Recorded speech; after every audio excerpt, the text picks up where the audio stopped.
Check, check, check. 1, 2, 1, 2. Check, check, check. 1, 2, 1, 2. Coming through, coming through. Check, check, check. 1, 2, 1, 2. Check, check, check. 1, 2, 1, 2. Hello, hello. Can you everybody hear me? Everybody hear me? Going to the live stream. Check, check, check. 1, 2, 1, 2. Check, check, check. 1, 2, 1, 2. Check, check, check. Yeah, it should be right. I put the lineups in already, so you're good. I'm used to it. I like it. Yeah, it should be right. I put the lineups in already. Okay, all right, so we're good. Yeah. Check, check, check. 1, 2, 1, 2. Hey, check here. Check 1, 2. Hello, Legends fans, and welcome to Baylands Park for our next matchup with the San Francisco Seagulls. We coming through, rock and roll, ready to rock and roll. Tonight, we have an action-packed night planned for you.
And we welcome you back to Baylands Park here in Palo Alto, California for some California Collegiate League baseball here on the Menlo Park Legends live stream network. As tonight, the Legends will run it back against the San Francisco Seagulls after dropping a tough one just up the road in San Bruno. But for the Legends, who have continued to show signs of improvement dating back to the Week 3 slate of the California Collegiate League schedule, they're going to look to continue to get back on the winning track, and they're going to do it on their home turf here tonight in Palo Alto.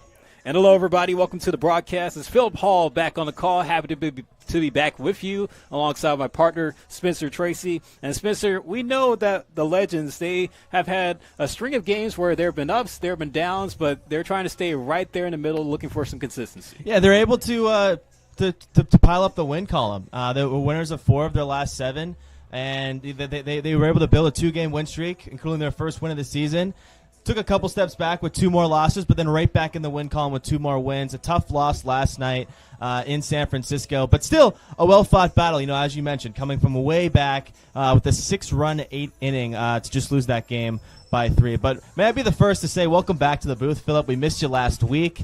It's always good to have you here with Baylands Park and Legends Baseball. Yeah, most definitely had a broadcasting assignment down in Florida, but happy to be back in the Golden State, beautiful California. Happy to be back home where it's a little bit less humid and a little bit more chiller. But, yeah, definitely for the Legends. They put together a monumental comeback, but just falling short by 3 runs against the San Francisco Seagulls last night, losing to 14-11. But they had some individual performances of Oliver Hogan, who is a favorite to make it to the CCL All-Star game in a few weeks, come 4th of July weekend. And even Paul Wagner had some signs of highlights with the comeback effort with a home run and 2 hits, adding to his total. Yeah, absolutely. The offense really kind of found its rhythm late. 5 RBIs in a game. That is quite the performance. I mean, he is probably one of the happiest hitters to hit today, coming off that kind of performance. But you also had some other value in the bottom of the order. Hogan obviously hitting kind of towards the middle of the order, but Jordan Medina had a couple ribbies last night as well. Paul Wagner's been swinging the bat really well. He hit almost 2 home runs in 1 at bat last week when I was calling the game. 1 just left of the foul pole and then 1 dead center. So definitely some bright spots coming into tonight. We're about to get ready as the players have hit the field, and stepping in to lead off the night for the Seagulls will be Armando Hurtado playing left field for San Francisco. Henry Harding, the starting pitcher. First pitch of the ball game sent down the left field line, but foul. First pitch is at 6:12. A little bit of a late start for us, but nonetheless, we're playing ball once again in Palo Alto. Give you the starting lineup for the Seagulls up and down. Of course, Hurtado leading off. Christian Lamoff batting second at first base. Tanner Wall in right field batting third. Jake Brewer at shortstop will hit cleanup. Alan Ramirez, the third baseman, will hit fifth. Cade Heflin in center field hitting sixth. Ethan Lopez at catcher. He will hit seventh. Derek Waldvogel, the designated hitter, batting eighth. And Emilio Feliciano rounds out the order, batting ninth at second base. Count already 1-1 on Armando Hurtado. Harding trying to go for some off speed there, but just misses. Now, Henry Harding, Spencer, he's been having a solid string of games himself, both kind of in an in-between role as a starter and a reliever. Yeah, and that's a really tough assignment to have because it's 2 completely different mindsets. To start a game, have that preparation, that clean slate. You're facing everyone for the first time. The hitters are getting seeing their first pitches of the day versus a reliever. You could be coming in with some hot water, 2 on, no out. You could be coming in a tie game, or maybe your team's down 1. You don't have enough time to kind of play around with your pitches. So it's a different one, but he's earned a start like that. Hurtado hits that one down the left field line. This time it's fair. Hurtado around first, trying to go for second to throw in. Will not make it to second as it was cut off. Armando Hurtado starts off the ball game for the Seagulls with the double. Give you the defensive alignment for the Legends. Beginning in the outfield, Ethan Musser is in left. Mason Griffin playing center. Aaron Lewis is in right field. Eric Altmark at shortstop. Joaquin Stewart at the hot corner. Ryder Kelly will play second base. Oliver Hogan is at first base. And Nate Bateman will play catcher behind the plate. Here comes Christian Lamoff. And Lamoff's had his number against the Legends in the previous 3 games of the season. 3 for 10, 3 RBIs, 5 walks, Philip, against the Legends. 5 free passes. This guy has was kind of he started opening day just a couple weeks ago right here towards the bottom middle half of the order, but he has been real comfortable in that 2 spot. Yeah, just wrapped up his freshman year at St. Bonaventure out on the East Coast, but he is a California kid from San Juan Capistrano. Harding just missing the corner there. Count goes to 1-1. Yeah, home plate umpire tonight already showing signs of a small zone. Harding's missed some pretty great locations.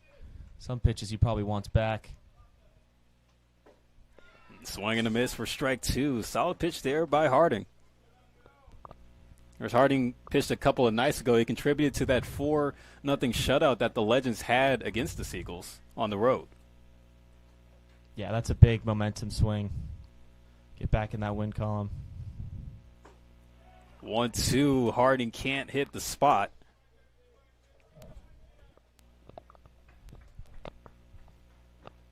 Yeah, for a team that really struggled on the mound and defensively a bit, to get a strong performance like that, we saw Kai Manick do it earlier in the year, and he's also had a great season.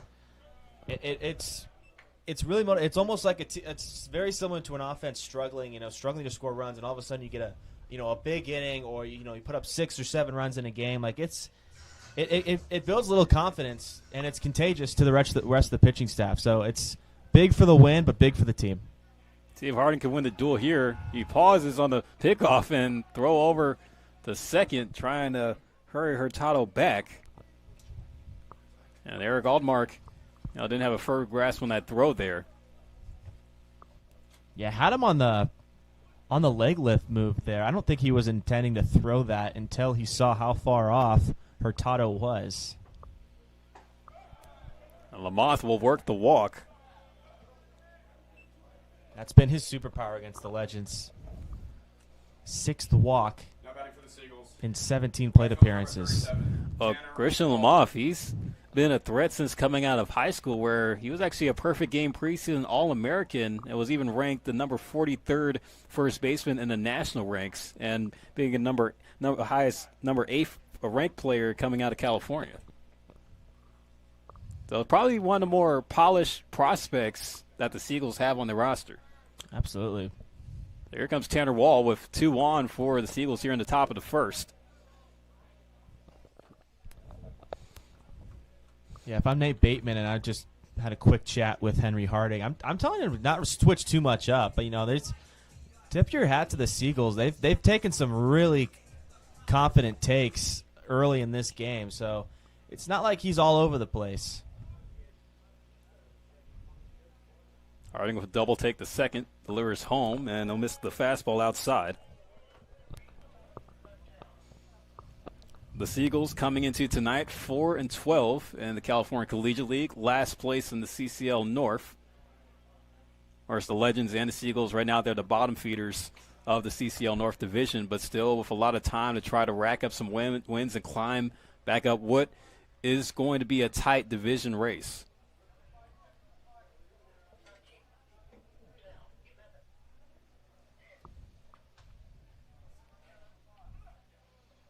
The 1-2 coming from Harding. This is high and in, goes to 2-2.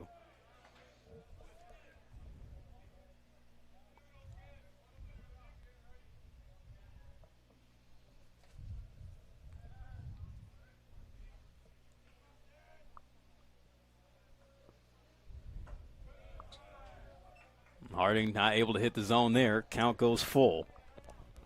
It's an action pitch. You don't want to load the bases and welcome another base runner into scoring position already with nobody out. So you just got to give him something to hit here.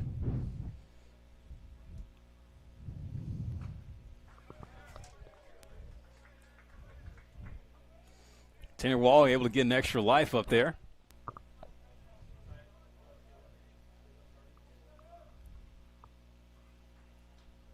For Henry Harding, he's the right-hander. Plays college ball at Holy Cross, who are coming off another appearance in the NCAA regionals. Of course, with the college baseball season officially wrapping up. Now allows for all the players either to prepare for the draft or to report to their respective collegiate summer ball teams. Of course, congratulations to the national champions, the Oklahoma Sooners, in a thrilling College World Series final against North Carolina. Yeah, no one really anticipated that finals matchup. Ground ball hit the first, and booting it is Hogan, but he'll still be able to get the play over to first. Good hustle there by Harding to lead the mound. There's one gone.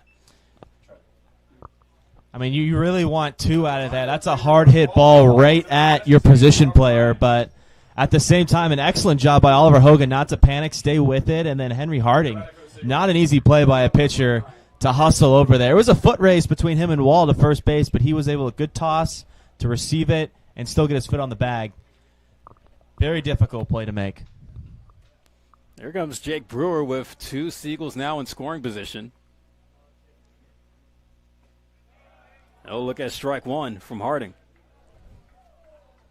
There's the left side of the Legends infield. Trying to play closer, trying to make the field smaller for Jake Brewer.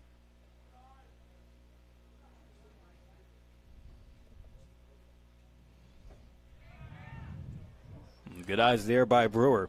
Goes even at 1-1. Yeah, Cinzeri's really not liking this strike zone already. I've seen the home plate umpire make a couple looks over there as if he's trying to explain where that ball missed off the plate. Harding tried to have that one break late, but broke a little too early. Count out 2-1. Jake Brewer has suited up in all of the 16 games played for the Seagulls. He is one of their returners.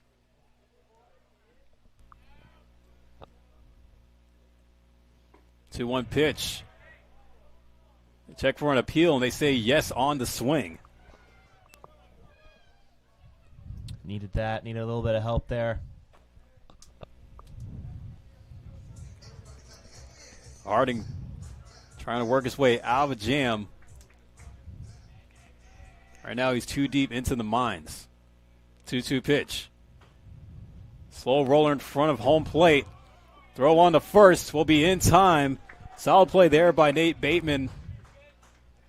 But the run does come in to score for the Seagulls, making it 1-0 in the first. No batting for the Seagulls. I mean, productive out for Jake Brewer, but still a heck of a play by Bateman, flipping off the mask. Great communication, too. Sometimes you'll see pitchers and catchers kind of panic, and they both try and read each other's minds, thinking the other guy's getting it, and then all of a sudden you're just looking at a ball spinning on the grass. But great job communicating. I got it. Fire it over to first. And Harding's got a chance to get out of this inning with just one run allowed. Yes, you can give credit on the RBI to Jake Brewer. So now here's Alan Ramirez, the man from Santa Clara, but attends school at San Jose State.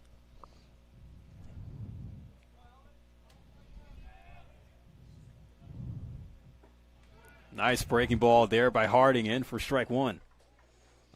For the game, Spencer, you said that Alan Ramirez was a legend around your parts. Yeah. I mean, I was in a higher age group, but he played for Living Legends, and the one thing I remember about Ramirez is obviously, smaller guy, but he had some real sneaky power, and it really surprised every opponent that he came across, and a lot of his teammates too, and some of the guys at my age level as well. Ramirez is got some real sneaky pop. He finds the barrel really well, and I mean that's why he's playing collegiate ball at the D1 level. Yeah, he was a solid JUCO player, playing at Mission College, then able to transfer to West Valley College, where he was first team all-conference, before suiting up with the Spartans. Fouls off that pitch there, stays at 1-2. And with this year with San Jose State, appeared in 32 games, starting in 27 of them, 14 RBIs, a home run, and 9 doubles. He had a game where he went 3 for 4 with a home run against St. Mary's. Deep fly ball to center. Griffin will camp under it, make the catch, and the inning is over. So one run across for the Seagulls to open up the first frame, as we'll go to the bottom half of the Legends coming up, as we'll take a quick break here as you're tuned in to Menlo Park Legends Baseball here on the Menlo Park Legends live stream network.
1-0 San Francisco leads Menlo Park as we're here in the bottom of the first at Baylands Park in Palo Alto, as we'll give you the lineup 1 through 9 for the Legends, as it will begin with Mason Griffin leading off playing center field, Ryder Kelly hitting second at second base, Ryan Duran is the designated hitter hitting third, Oliver Hogan in the cleanup spot at first base, already with a few home runs on the season. Eric Altmark at shortstop batting fifth, as we congratulate him on his recent commitment to Portland. Aaron Lewis, the right fielder, will hit sixth. Ethan Mooser in left field hitting seventh. Joaquin Stewart at third base batting eighth. And Nate Bateman rounding out the order at catcher hitting ninth. Getting the ball for the Seagulls will be Theodore Soros, as he's going to look to put together a quality outing out there on the rubber. Bottom of the first for the Legends. Center fielder number 34, Mason Griffin. Or Theodore Soros, redshirt freshman out of UNLV. He was born and raised in Las Vegas.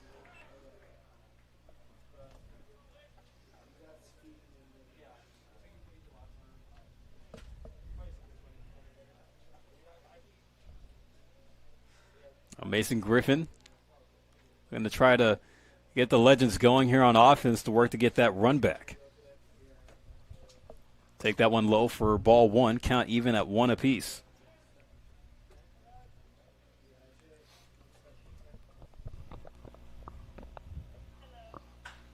Well, Griffin hits it hard to left field, but it's going to hang up. Making the catch is Hurtado for out number one. That's a nice little loud out, though. He got some barrel on that. I think he just got a little underneath it, but second baseman, number 39. It's what you want to do on those lefty, same-handed plate appearances. You want to find that opposite field approach. So some good data for Mason Griffin to start this game. For sure, and even for the Legends, they haven't seen too many lefty arms so far this summer. So, they could be getting a test here against Theodore Soros. Not only just that, he is a D1 product. It's Ryder Kelly swings and misses at the first pitch he sees. And Phil, we were talking pregame about how excited we were to see Kelly in the two-hole because of what he's put on tape this season, his ability to put the bat on the ball and then use that speed to get that extra 90 feet when he can.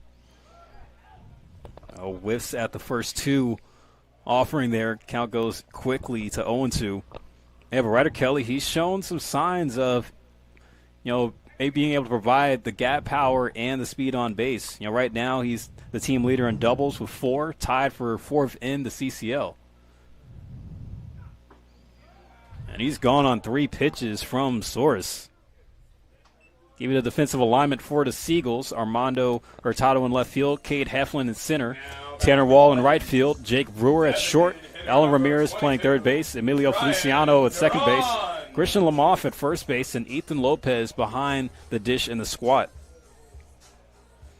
So 2 gone here brings up Ryan Duran. Look at the first pitch inside. Now Ryan Duran leading in most of the offensive categories for the Legends so far this summer. Hits, RBIs, also in batting average, hitting .359. He's ahead at 2-0.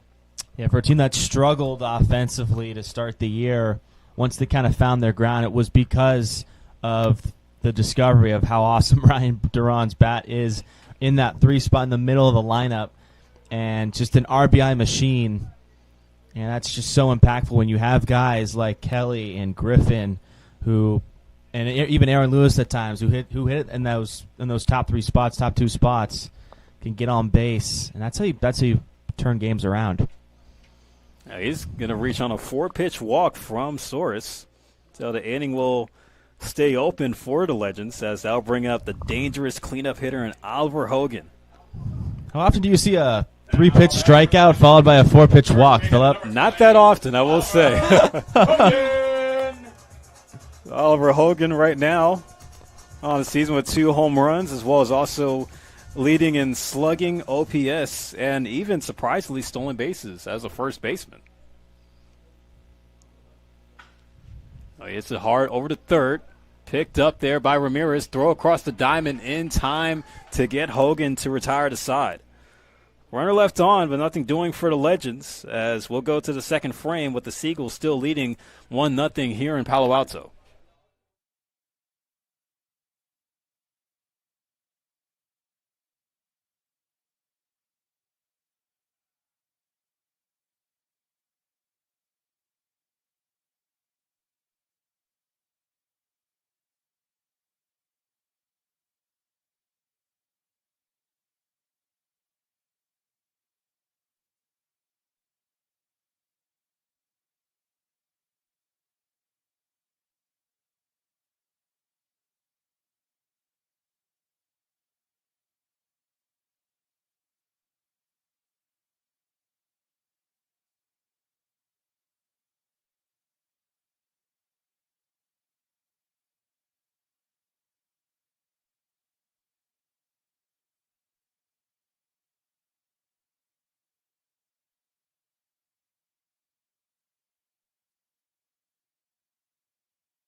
Leading off the top of the second for the Seagulls.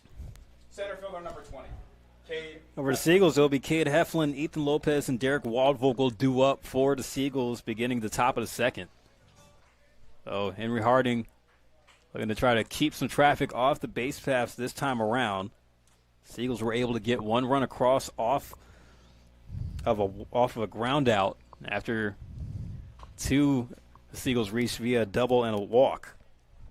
Cade Heflin fouls off the first pitch. Yeah, really a good job though by Harding. You know, wasn't the strike zone was coming off a little small.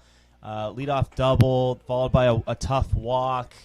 Then he kind of got into some trouble with some command, but still able to work through that. Only give up the one run. I mean, you give up the one run, right? But like to limit the damage is so huge there. That's enough momentum, honestly, to come out and have a strong second inning. And it really hasn't been so much the pitching issues for the Legends. It's been more of like the run support. It's like sometimes they tend to get it late or at least provide it when the game seems more out of reach, having to provide more effort in trying to get runs across. Yeah, they've lost. They've been on the wrong side of the scoreboard a few times, and including some really low scoring games where you felt like they could have won. There was a couple last week. The game that I called solo, they lost to the Crawdads, a very good team, top of the league. They were right with them. They lost 3-1, so that's a game you wanted your offense there, but also the defense too. But it's looked a lot better, and it really changes how they're able to stay in games for a lot longer and pull away some wins. Heflin fouls off the 3-1. Now count goes full. Henry Harding working with another full count. This is the third time, still not halfway through the Seagulls order, where he's had to work with a full count. It's foul ball into the parking lot. He's just testing the hands of Heflin right now. It's just been like away, away, away, away. See if he sticks with that, or maybe he tries to switch up the timing of Heflin and go in on the hands here. Harding trying to win the duel here. Payoff pitch again. Smoked right back up the middle in the center field. Cade Heflin will begin the top half of the second with a leadoff knock. That's a really impressive swing of the bat. I mean, that was a challenge pitch. I think Harding had enough of that at bat. Just kind of challenged him over the plate. Really great job. Just pure line drive up the middle. I mean, that's making any hitting coach smile off that. Cade Heflin is a Division II product out of Wheeling University. He hails from Marietta, Georgia. Now here's Ethan Lopez. That one gets away from Bateman and will allow Heflin to move to second.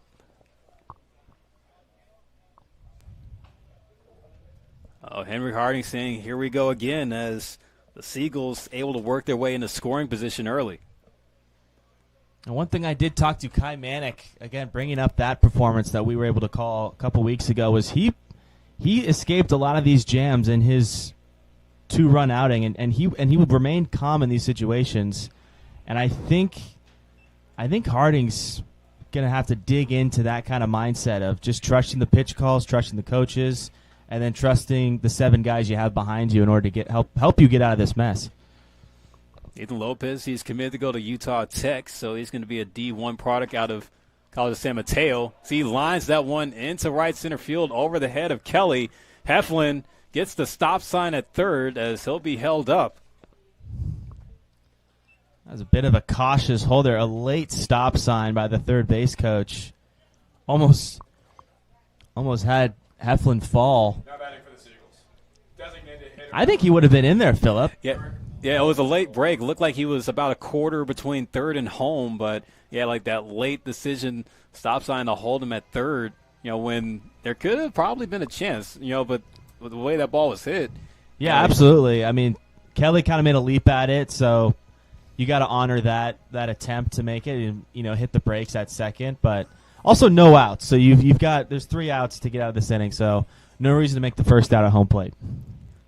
So Derek Waldvogel with a chance to add on to the lead for the Seagulls. He looks at strike 1. Cool thing about Waldvogel, he wears number 42, and get this, Spencer, on this day back in 1947 was actually the first time in Jackie Robinson's career that he stole home. Wow. And he did that 19 times over his Major League career. That ball gets away as Heflin will come on in standing up as the Seagulls will extend their lead now 2-0. So the wild pitch, the pass ball is becoming a problem for Henry Harding, just not able to get the control right out there on the mound right now.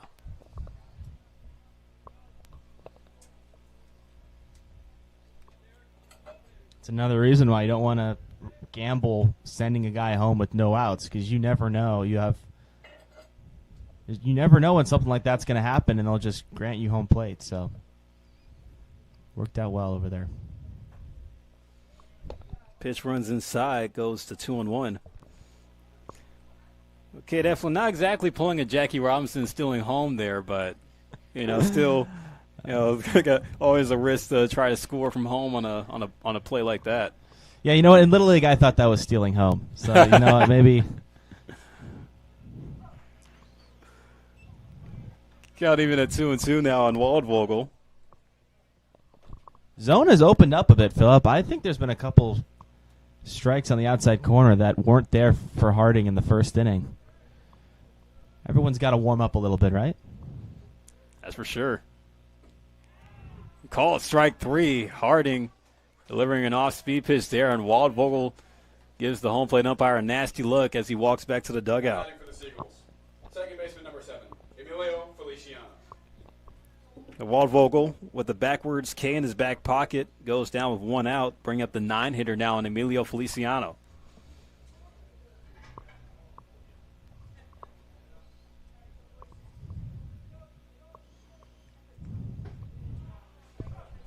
Harding delivering the hard fastball for strike 1. Sinzeri's got to love the consistency and the arm slot that Harding's found. He's just pounding the strikes on that outside corner. 0-1 pitch, just misses. Even the crowd disagreeing with the call there at the plate.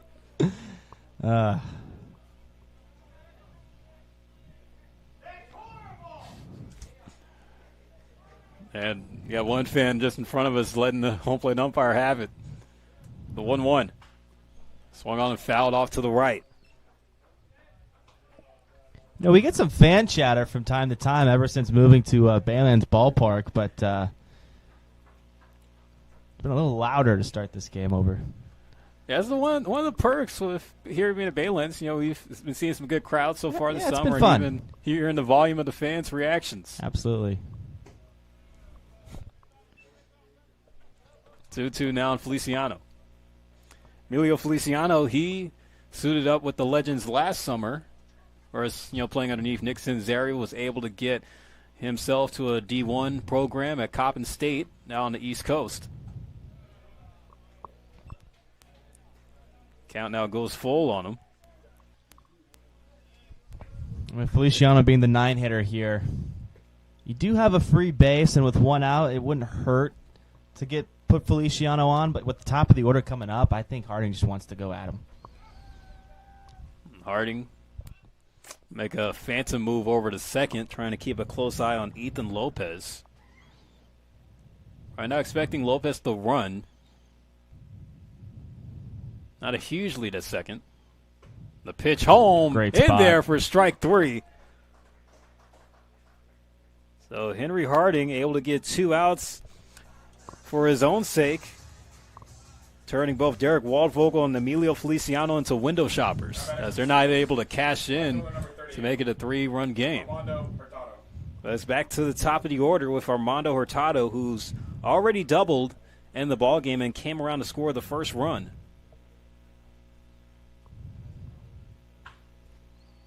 First pitch swinging, but fouled just to the left of the third base coaching box.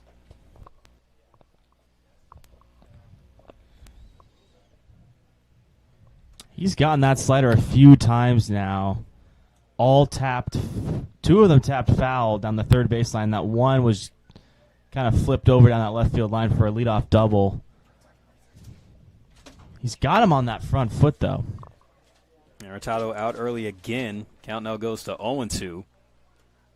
Hurtado, his teammates with Emilio Feliciano at Coppin State, going by way of Riverside, California, where he was a JUCO player himself, playing at Chaffey College. He had 288 with Coppin State this past year, with 8 home runs to his name. Harding missing away. Count goes to 1-2.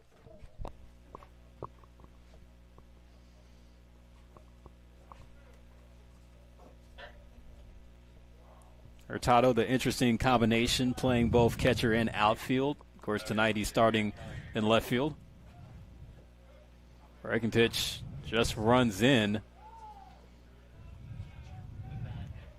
And they're going to rule it as a hit by pitch, as I think they were trying to say that Hurtado leaned into that one. I mean, if he didn't lean, he definitely didn't move out of the way, which, I mean, you're kind of supposed to do that, but obviously no one's throwing Jacob Mizorowski 104 here, so especially in an off-speed pitch like that, you can take one, but he definitely didn't give too much of an effort to get out of the way. The Harding trying to work his way out of the traffic jam here. Christian Lamoff will hit for the second time since a fly ball out to left field, and coming in, making the catch on the dive, Ethan Mooser. Wow. Da-na-na. What a play there out and left by the product of Northern Colorado, as he keeps this a 2-run ball game. The Legends will come back up to the plate. Due up will be Altmark, Lewis, and guess who? Mooser, when we come back.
Shortstop number Well, the Seagulls able to get another run across, making it now a 2-0 game, but the Legends getting some momentum on defense with a nice play by Ethan Mooser, making a diving catch out in left field.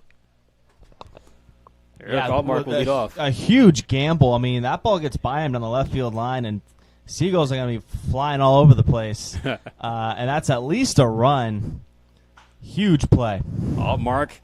Oh, and it takes a rough hop over to second baseman and Feliciano in the right field. So it's going to be a leadoff single for Altmark.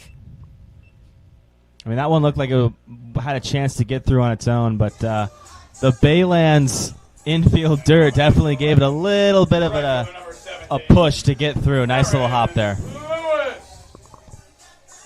Now it's going to be Aaron Lewis's turn.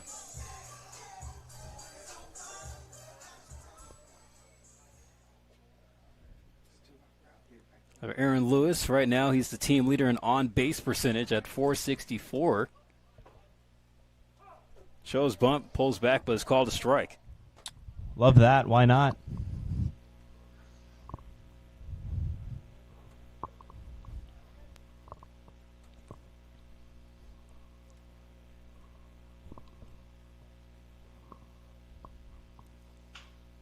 Another hit out to right field. Taking a big hop just the edge of the outfield grass. So back-to-back singles go for Menlo Park. Love to see the bottom of the order doing the work. Now batting for the Legends. Left fielder number Talk about having some good karma on your side. Ethan Mooser, as we mentioned, made the nice defensive play, making the diving catch to end the inning. In the top half will now come up to hit for the first time tonight.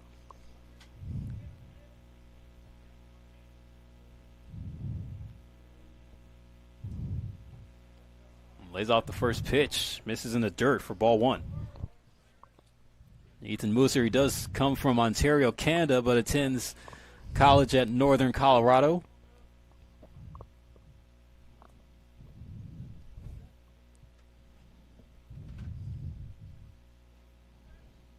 The 1-0 pitch. Big swing, but fouled straight to the backstop. And he's on it, Phillip. That foul back right back to the backside. That tells you he is on timing with that fastball. And you just get the sense that a player like Ethan Mooser is due to have a good run at the plate over these next few games. You know, he's been one of the guys that's been able to find ways to reach via the walk, as he will drop that one in the right field.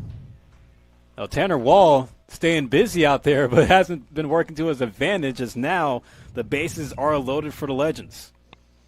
Now batting for the Legends. Number 2. The table is set for Stewart. Stewart.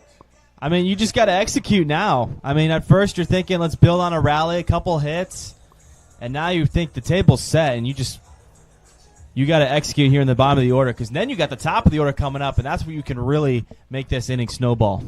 Yeah, 5, 6, and 7 have reached for the Legends, as that opens up the door for Joaquin Stewart. Joaquin Stewart, one of Nixon's Arizoloni guys. So look at strike one. Begin the AB. Yeah, you can see Eagles got the corners playing in here, just trying to get any opportunity they can to cut Altmark from scoring. Stewart takes a swing there, but it's a foul ball.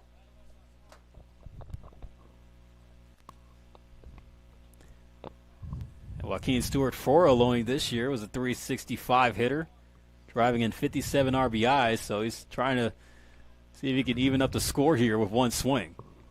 They'll stay in the fight, fouls off the 0-2. Has yet to commit to a 4-year, but I think it's not going to be very long until he makes a decision on where he's going to be playing, continuing his college career. No, absolutely not. Hits it hard over to short, picked up. They'll try to go for a double play, and they are going to do it successfully. 6-4-3 by the Seagulls infield, but it does allow for Altmark to come in to score as the Legends get on the board here in the bottom of the second. Best case scenario for the Seagulls. You'll take it. You'll trade 2 outs for a run. You still got to lead. Your offensive score in every inning, so. But the Legends can still make the most out of their chances. Yeah, Aaron Lewis able to move to third on that double play ground ball as Nate Bateman will be up to hit. Swing and a miss on the first pitch to him. Yeah, big 2-out at bat. And you mentioned, I believe it was Hogan, a guy at first base who could kind of run a little bit. Bateman also had a couple stolen bases on this season as a catcher. So Cinzeri likes his power hitting positions to show a little speed on the base paths. You like those, the wave of the athletic catchers now, preferably scouts are starting to look for them with height, as well as also with, like you said, Spencer, some speed. I mean, yeah, that's one of the bigger names. I mean, obviously you have the UCLA shortstop Chalowski coming out as the number 1 pick, but, I mean, Von Lackey, given his athletic ability behind the plate at Georgia Tech, I mean, it just adds to what he can offer, too, for the future of whatever team picks him. Foul tipped by Bateman, goes now even at 2-2. And, Von Lackey, one of those players projected to go top 5 in this year's draft, and I was even having a chance to watch some of the draft combine yesterday for day 1. Seeing the projections and just keeping a close eye on who could be an impact player. And getting out of the top 5, we've been talking about how deep this draft is at the high school level early, and then even the college levels. That allows a lot of college talent to fall later in the draft.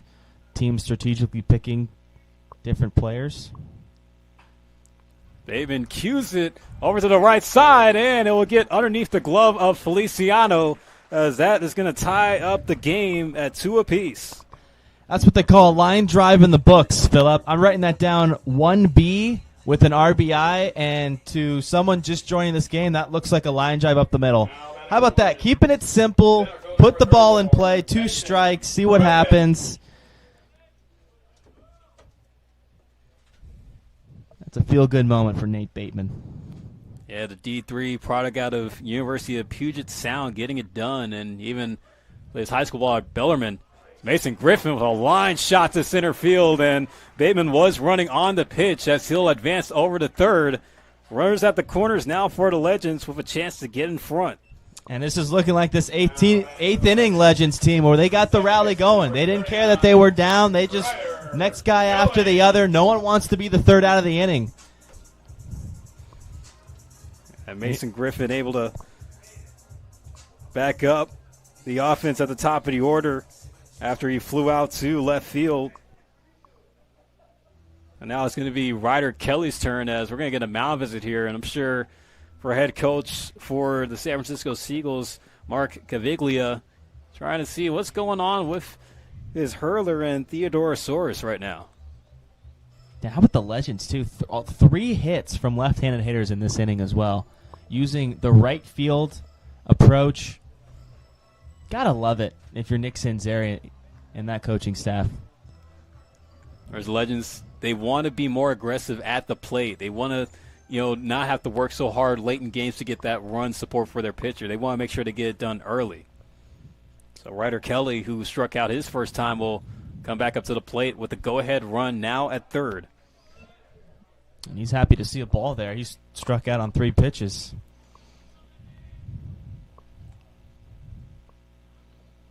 Theodorosaurus having a rocky second inning. The 1-0 pitch. Missed away, now goes to 2-0. Again, and just a great response by this team who kind of took a gut punch after setting the table with a double play ball. It looked like Source was going to get out of it. But all of a sudden, 2 straight hits. That one's in, low and in for strike 1. One thing about Ryder Kelly, he's quick with the bat. He gets that head around mad fast, like the wind. 2-1. Axe there, but sends it foul. And he'd love to get that pitch just one more time. There's a big gap out between left center and center field. Hurtado and Heflin giving him a lot of room. He might be trying to aim that left center field gap. There's a move over at first, and They got him a rundown. They think about home. The run does come across the score. Trying to make it back to first.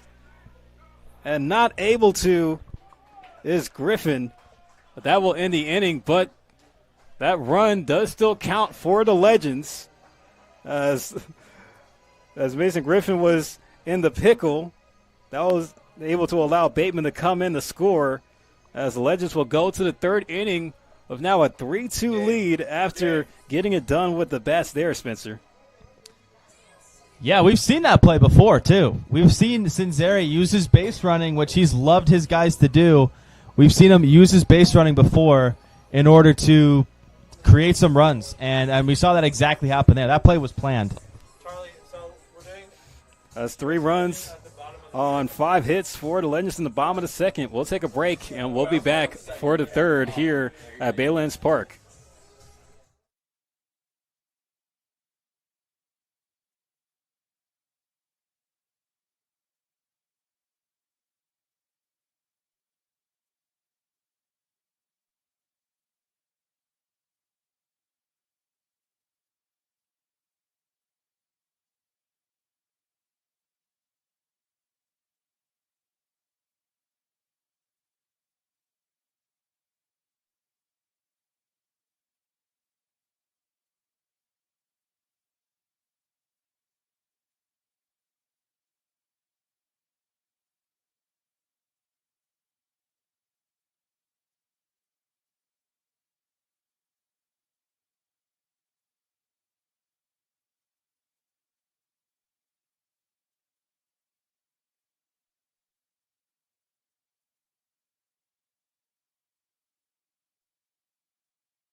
A ball hit the first, and that is how we begin the third inning as we welcome you back here to Baylands Park. Philip Hall on the call alongside with Spencer Tracy, where the Legends now lead 3-2 over the Seagulls after they were able to get five hits and bring across 3 in the bottom half of the second.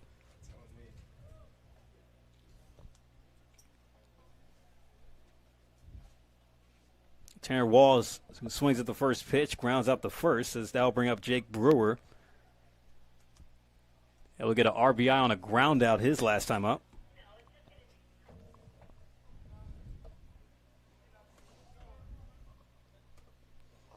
Now Henry Harding working with a lead here, Spencer. How do you think he's going to go about the rest of the way? Yeah, that's a refreshing feeling. You know, you leave the inning down 2-0 and your offense picks you up with some clutch 2-out hits, and all of a sudden you got a 1-run lead. So I think the mindset doesn't change for Harding. You want to start off with some outs and maybe get a clean inning in here. Got jammed there as it's looped to short, but making the catch is Altmark, 2 away. Now batting for the Seagulls. Some other games around the California Collegiate League tonight. We'll run through the out-of-town scoreboard for you. Walnut Creek Crawdads able to get the win over the Sonoma Stompers 8-2. So battle between 2 of the top teams in the CCL North going in their way for the Walnut Creek. So you have the Santa Barbara Foresters up 13-1 against the Philippines Baseball Group in the bottom of the 8th. Coming up is Alan Ramirez. He'll look at ball 1. Down on the Central Coast, the San Luis Obispo Blues up 2-0 over the Alameda Merchants in the bottom of the 3rd. So I have the Arroyo Seco Saints and the Academy Barons knotted up at 1 in the bottom of the 3rd. Down in Compton. And one more game happening down in SoCal. You have the San Diego Bombers and the Orange County Riptide. That game just getting started in Irvine in the top of the 1st. 1-1 count on Alan Ramirez. It's rolled over to 3rd. Picked up by Stewart. throw over to first in time as it's a nice and smooth inning for Henry Harding, smooth like butter, as we'll go to the bottom of the third. Legends still up 3-2.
So Ryder Kelly will come back up to the plate to restart his at-bat after the last inning ended with Nate Bateman, or Mason Griffin stuck in a rundown.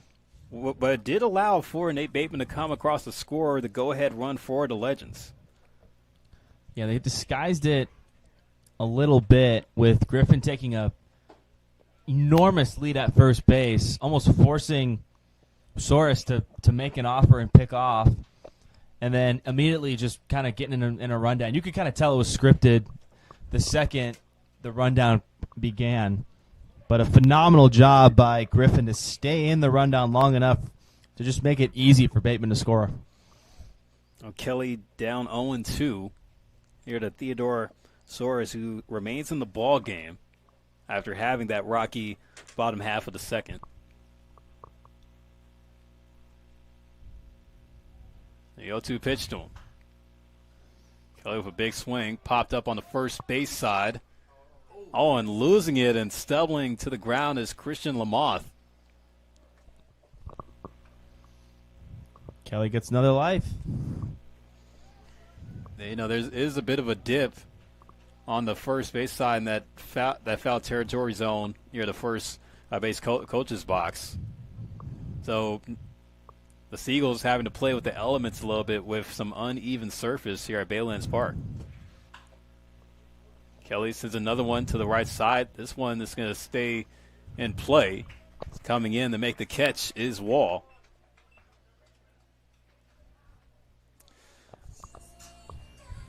As Ryan Duran comes up to the plate. Designated hitter number 20. Another significant Ryan Duran. milestone on this day in baseball, as back in 1979, Spencer, one of my all-time favorites, Ricky Henderson, makes his major league debut with the Oakland A's. Oh, that's a memorable moment in baseball history. What an icon of the sport. Ryan Duran with a shot out to center field, and it's going to be over the head of Heflin as Duran will park it at second for a loud hit double. The Legends trying to get some action going here in the bottom of the third. A 4-pitch walk his first go-around. He wanted to see something in the strike zone, and he didn't miss it. That was just wood. That is why we love swinging wood bats, because we love to hear that sound of the bat. Dead center field. I thought I had a chance, Philip. Yeah, it's only 385 out to center field here in Palo Alto, so it's a hitter-friendly ballpark, and especially for a hitter like Ryan Duran, who likes to drive it in the gaps or to the deepest parts of the yard. You know, he does have that advantage going for him. And so does this guy at the plate now here, Oliver Hogan.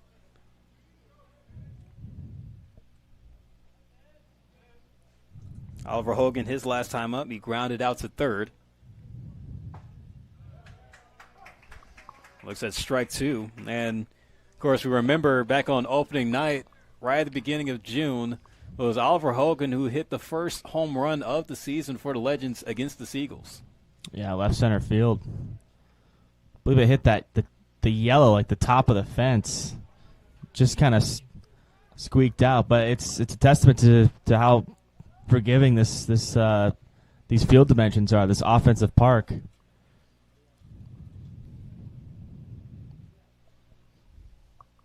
There's Oliver Hogan trying to channel some of his Ricky Henderson, leading the team in stolen bases so far this summer.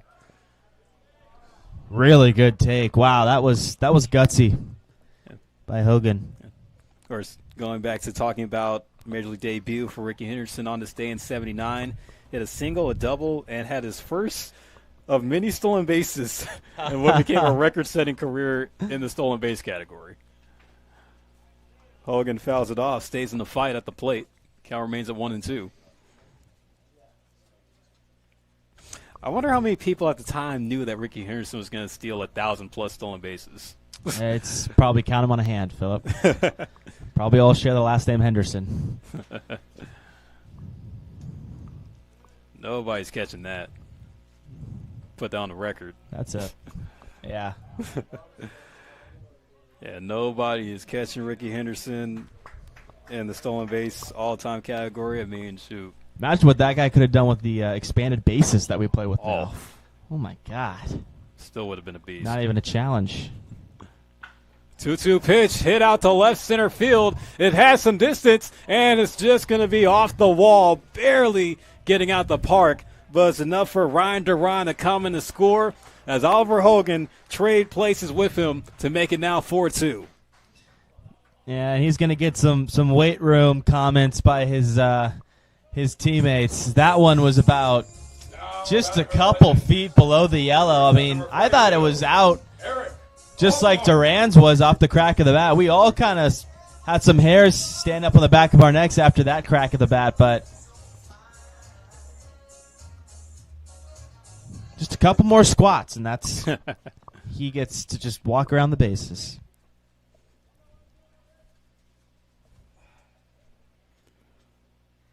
As a hard hit RBI double for Oliver Hogan, as that's going to bring up Eric Altmark, now making it a 2-run lead for the Legends. Altmark singled his last time up and was one of the 3 runs to come around to score in that bottom of the second that Menlo Park had.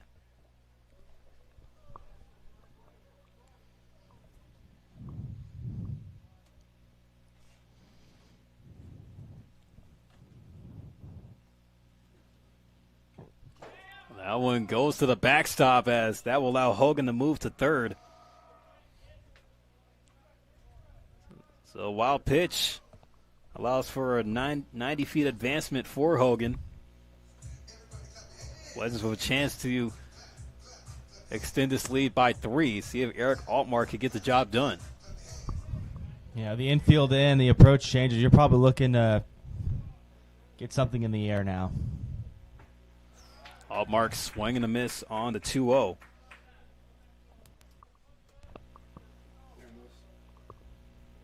Now batting for the Legends, right fielder number 17, Aaron Lewis. 2-1 pitch. Missed just high, goes to 3-1.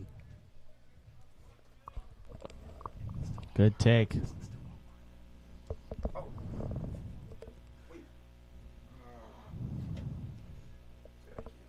It's 3-1. Fouled off the end of the bat there, and now count goes full.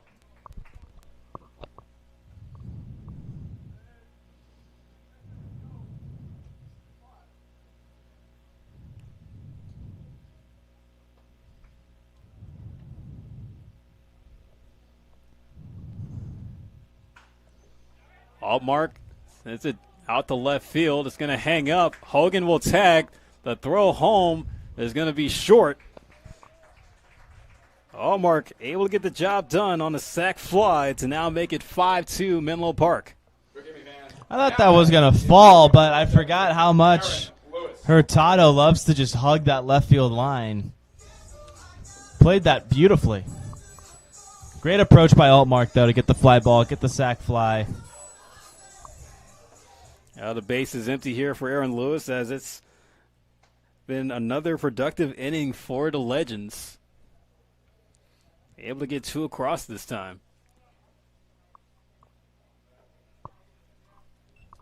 First pitch misses for a ball by Soros.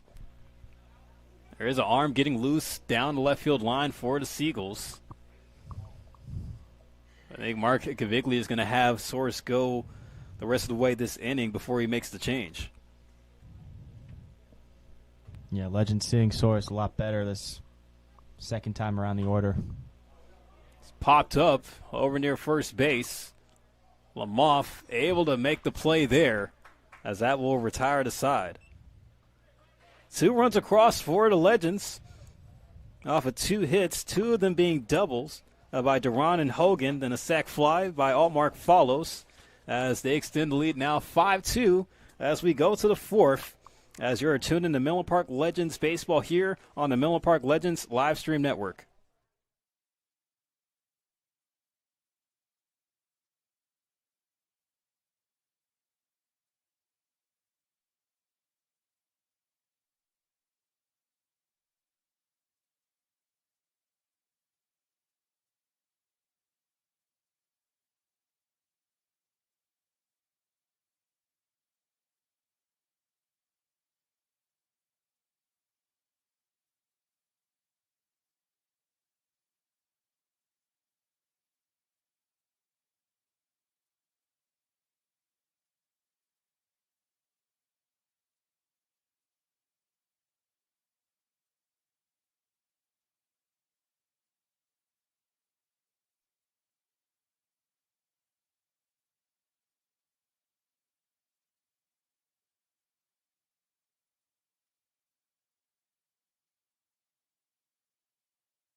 Heflin.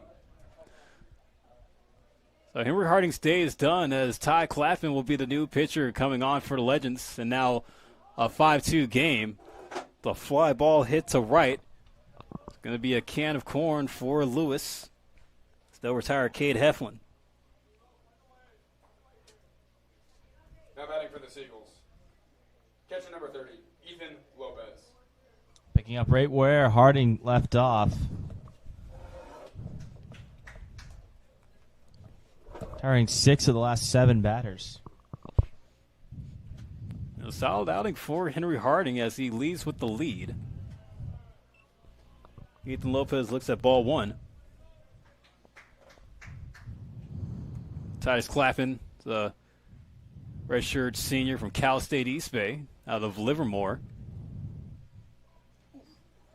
And a throw behind Lopez there.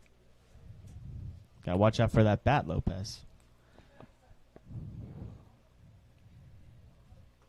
Those are still strikes.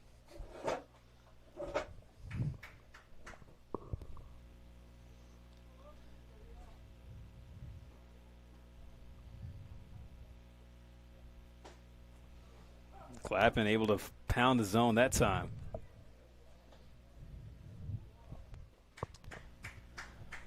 Pretty good pitch to hit on a 2-0 count.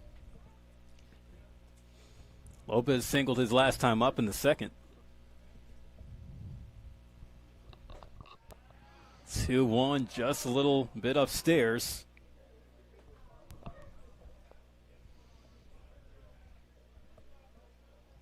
Like we've seen the strike zone either minimize or largen by the inning. Rolled over to third. Stewart playing it on the line. Off balance throw to first. That one's going to pull Hogan off the bag. Lopez will be safe. Tough play. I'm gonna give Lopez a hit there. Really tough play by Stewart. kind of did everything you could, man. Quick exchange, slow tapper, taking him on the opposite side of the diamond. You got to make that Manny Machado kind of throw in foul territory. I love how I used the one hop. Didn't try to get it on just one flight. Try to use the one hop. A little easier if you're on turf before back at CSM like last year. Ground ball hit the short, and off the backhand, not able to secure it as alt mark. It's a hard hit bouncer. That one could go down as another hit. Now there's Spencer. Yeah, I'll give that to him as well. Second baseman, Emilio Feliciano. Probably no play at first base there. The only play for Altmark is meeting Ryder Kelly at second. But that one just hit too hard. His infield dirt's too hard. It's probably going to skip by. That's still set for a double play chance for the Legends. Clappin trying to keep it on the ground. First pitch to Emilio Feliciano. Swung on, fouled back. Feliciano went down looking in the second inning. And final line for Henry Hardy. He goes 3 innings, allowed just 2 runs. 3 hits, had 2 strikeouts and a walk given up.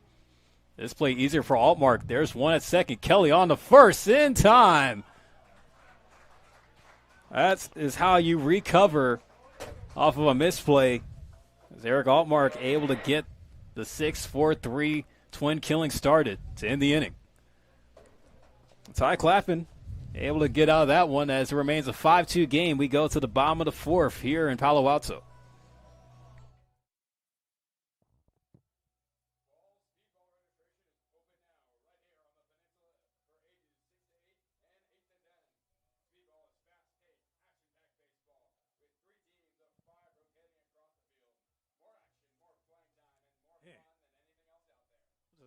I'm just as locked in as the team right now. It's like, I'm just as locked in as the team right now. Feel it. Check it out today at legendscamps.com.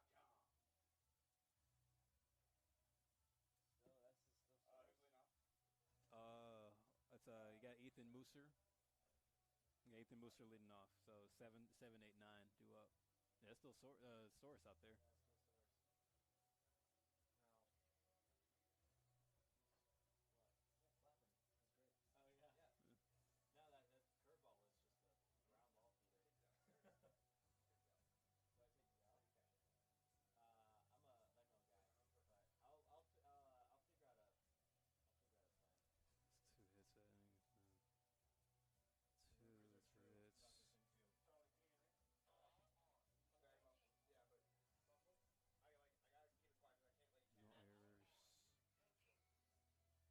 Wait, who's pitching?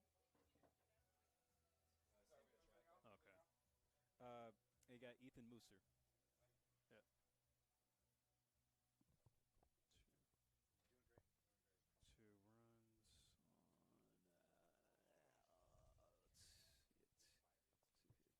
Yeah, I got 5. Yeah.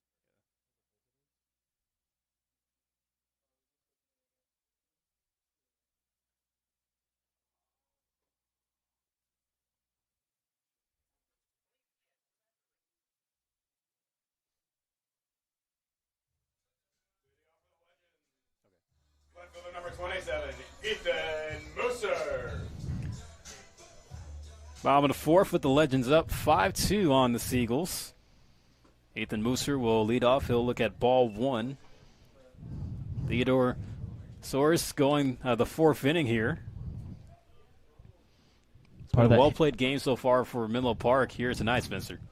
Yeah, part of that, Mooser was part of that hit club, that 5-hit second inning. He was the 3rd hit to load the bases. All 3 runs would come around and score.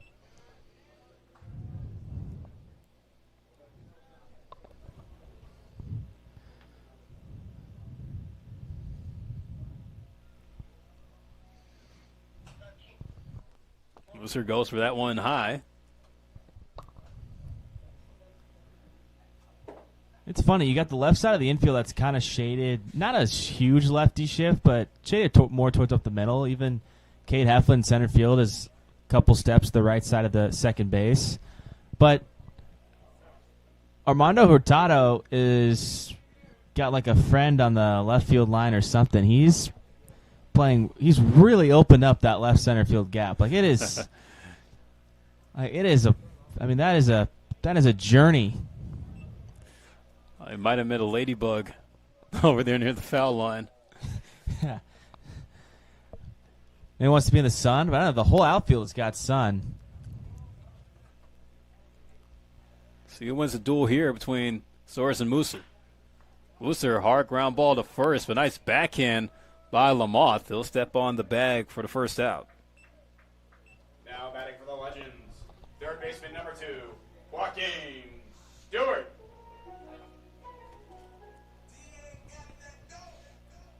Joaquin Stewart going to come back up after he grounded into a double play in the second.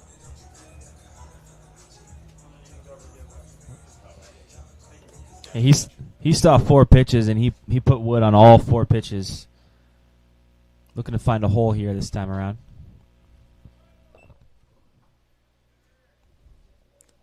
Only the second time due to order for the Legends in this one, but so far the line score goes like this: 2 runs, 5 hits, no errors for the Seagulls. 5 runs, 7 hits, no errors for the Legends.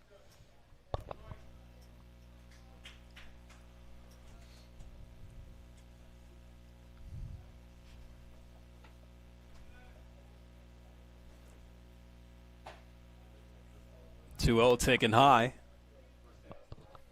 See if Stewart gets the green light here.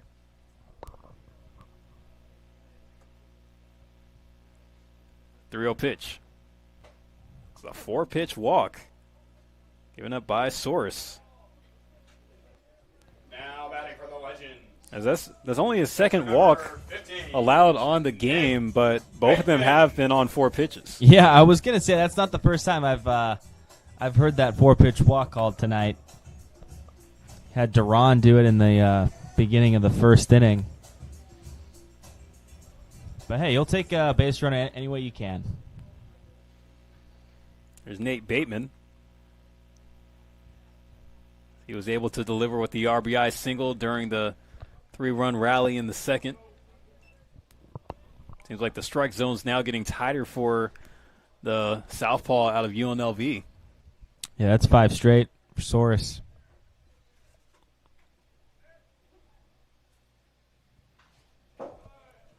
Swing and foul to the backstop.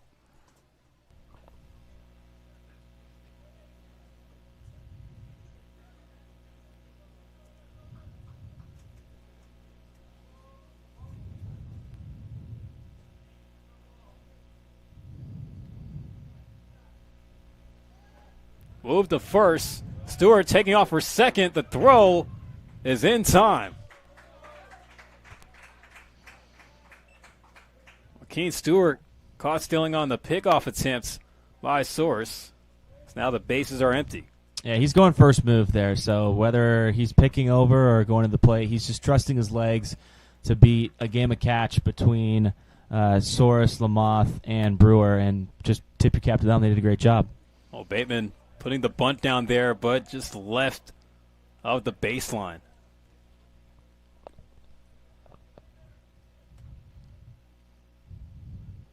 As far as Soros' pitch count up to 59.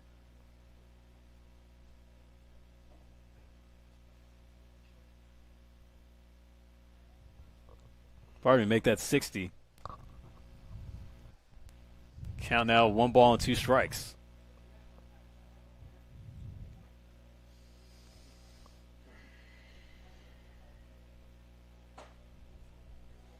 On misses high. Goes to 2-2.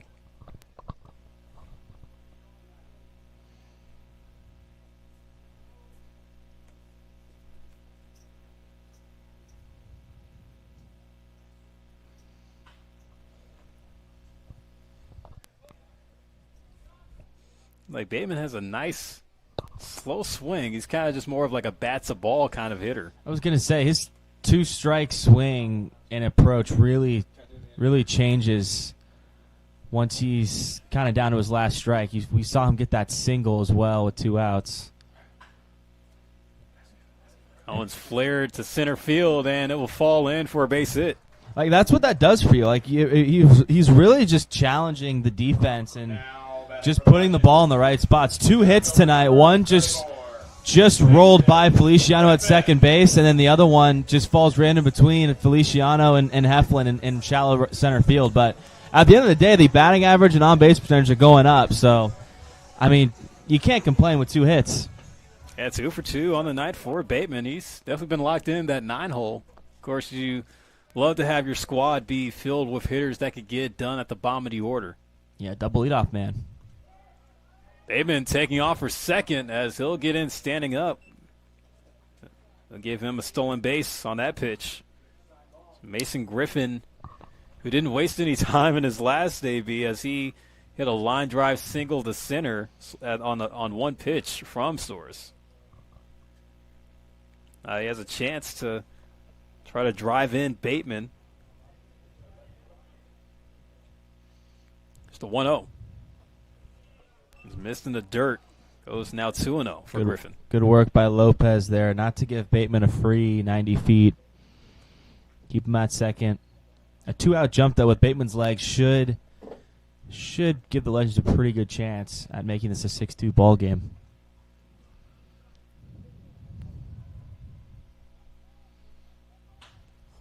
Griffin with a high fly ball out to right field. Going back to the fence there is Wall. As they'll make the catch just in front of the wall. So that will retire the side. Seagulls fans can exhale.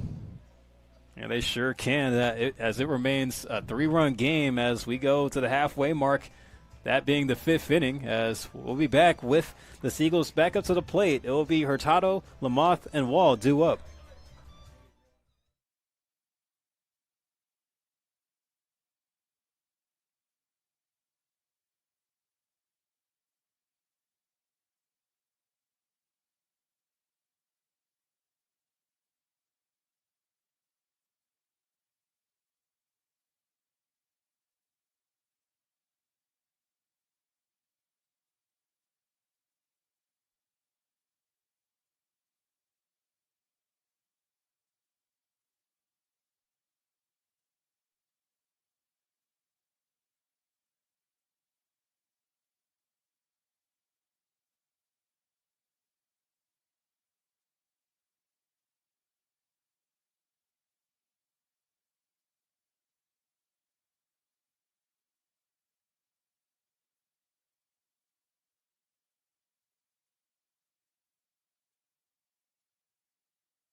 Leading off for the Seagulls, left fielder number 38. 5-2 with Menlo Park still in front on the San Francisco Seagulls. Now in the top of the 5th.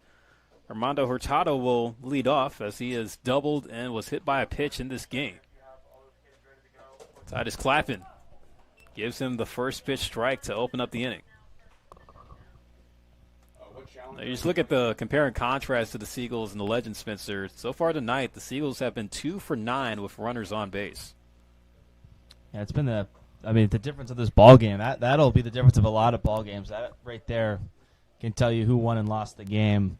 And I mean, it's why the Legends were not only able to tie the game, but I think it was those 2-out hits and those hits with runners on base that gave them the lead back in the second and then the third inning. One's hit high to right center field, and it's going to fall down. Hurtado making a move for second as he will get in there with his second double on the game. Doing it to all fields, too. A double on the left field line and now in the right center. And this was a good starting reset for the Seagulls. Top of the order, no outs. You know, this is how the game started for them, and it started off well with the two-run lead. Get back into that groove. Starts at the top of the order. And let's see if they can execute now with their leadoff guy on base here. Try and fix that 2 for 9. And with a good hitter coming up in Christian Lamoth.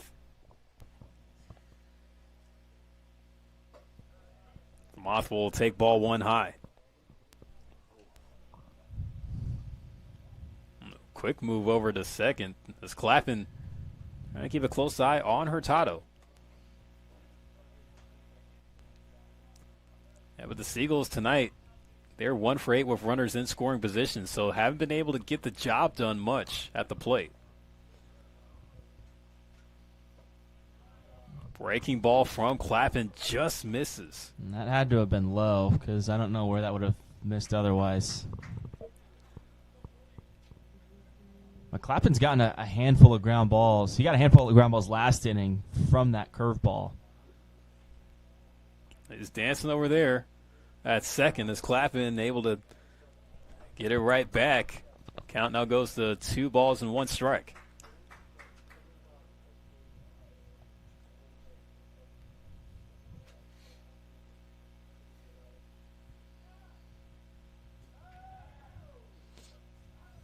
Lamothe is a guy you got to throw strikes to. We've talked about how many walks he has against the Legends this season.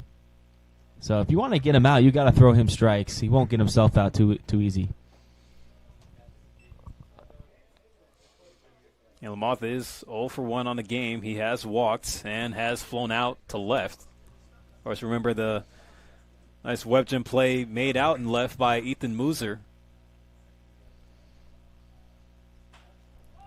3-1 popped up over near second base. Kelly over in the shade as he'll make the catch. Now batting for the Seagulls. Right fielder number 37. Big first out. Unproductive for Clappin.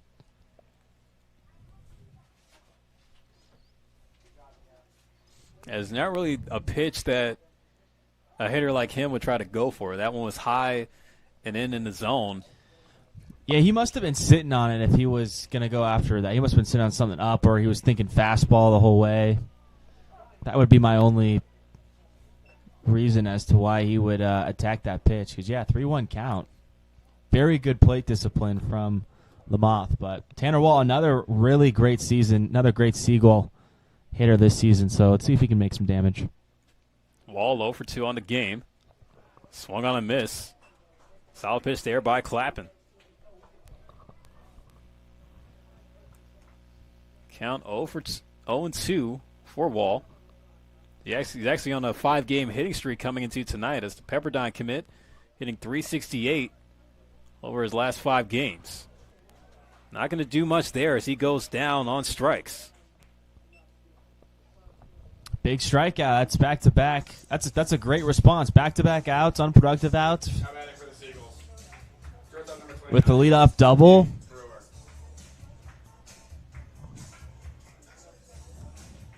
Jake Brewer still looking for his first hit tonight. Does have an RBI, though. Yeah, Jake Brewer is one of the more experienced players on the Seagulls roster. Fouls out the first pitch. Does have an RBI, like you said, Spencer, on the ground out when the Seagulls opened up the scoring in the top of the first.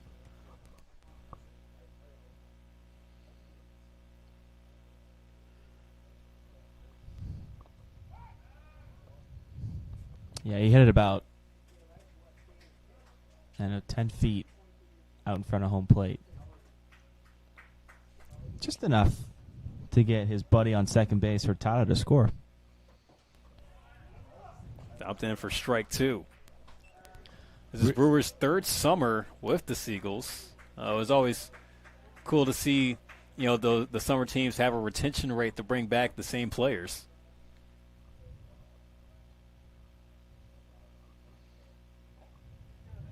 That one gets behind Bateman as it will allow Hurtado to move to third.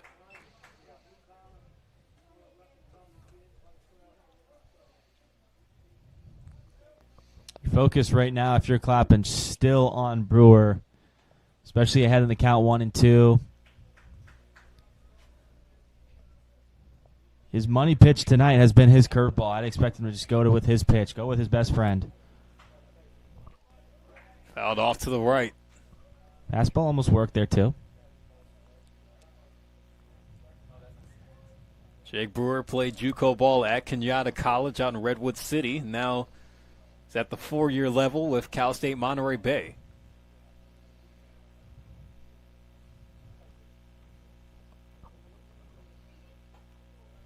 Breaking pitch just misses high there. He just didn't execute it there. It's still had that snap, but didn't get his location.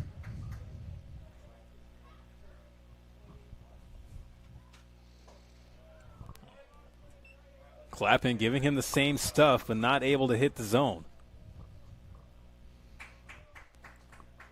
So he now becomes a dual battle. See if it's going to be Clappin or Brewer. The payoff. On his line to right center field as Lewis is going to misplay that. Gets behind him. Advancing over to second is going to be Brewer. He'll slide in. And he'll also drive in the run for the Seagulls, making it 5-3. Yeah, I saw the curveball back-to-back pitches, so he had it all timed up, and finally Clappin gets it over the plate, but Brewer sniffed that out from the start. He was sitting on it. Beautiful job. Doesn't have to do too much with it. Just put in some grass in right field and takes advantage of Lewis misplaying that bounce. And now just a hit away for Ramirez, make this a one-run ball game. Swings at the first pitch as that one's flared to center field. And being waved on home will be Brewer as he will come in standing up. So Alan Ramirez able to keep the hit trend going with the RBI single himself. It's now a one-run game. And now that batting average with runners in scoring position stat you brought out to begin this inning is kind of starting to flip, as that's two two-out hits for the Seagulls, and it's resulted in 2 runs. And now you have Ramirez, the tying run at first base, who's got some speed. And continuing for the Seagulls, and there's any more salt added to the wound. That one gets past Bateman to allow Ramirez to move to second.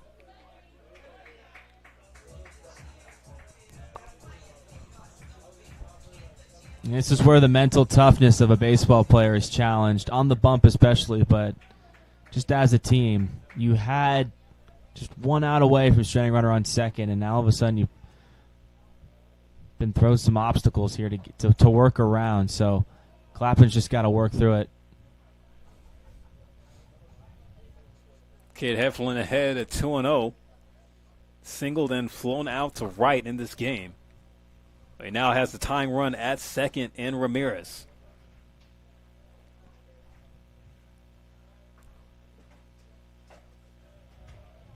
Clappin just missing the zone there. Goes to 3-0. Let's see if Heflin gets the green light. See if he can try to add on to the run total.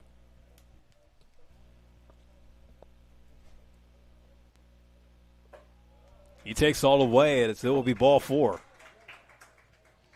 Yeah, nothing hurt. No one advances on that walk, but on the downside, you got Ethan Lopez, who's got 2 singles tonight. Hell, you got a big out to get here if you're Titus Clappin, as it will be Ethan Lopez, who is 2 for 2 on the game with 2 singles to his tally.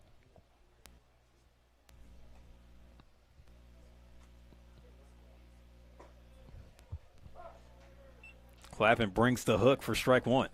A lot of pressure on Bateman, too. Any ball that gets by him immediately puts not only the tying run, but the go-ahead run in scoring position.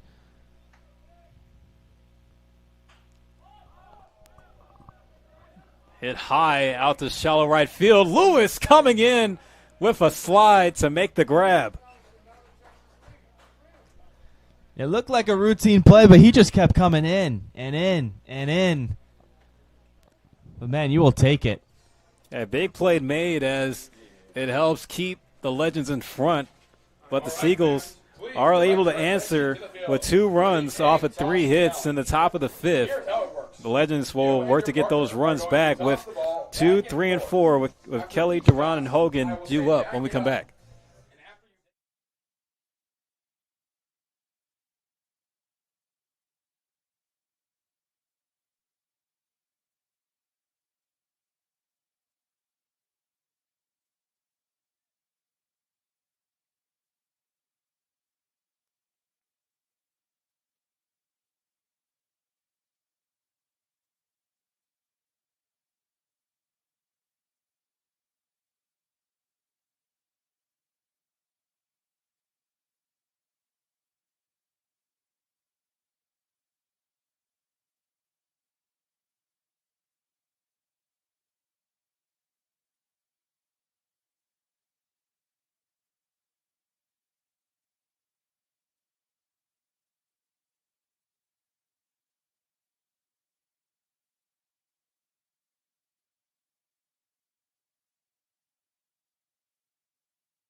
second baseman, Ryder Kelly. Here in the bottom of the fifth with the Seagulls making some ground in the top half, making this a 5-4 lead for the Legends. As Theodore Soares' day will be done, as it'll be Lucas Shaw coming in the pitch now for San Francisco. Ryder Kelly up to lead off. He swings and misses at the first pitch. Work to be done for the Legends offensively now as their 3-run lead has quickly evaporated to just a 1-run ball game. Lucas Shaw, the righty out of Carlsbad, California. And one thing to note, he attends Cal Poly. It's like that analytics guy, Jack J. But he actually plays for Cal Poly's club team, not the D1 team. Behind against Kelly at 2-1. Love to see that. Club baseball is a wonderful place to extend your baseball career, and in this case, Ryder Kelly is extending it to play at the collegiate level.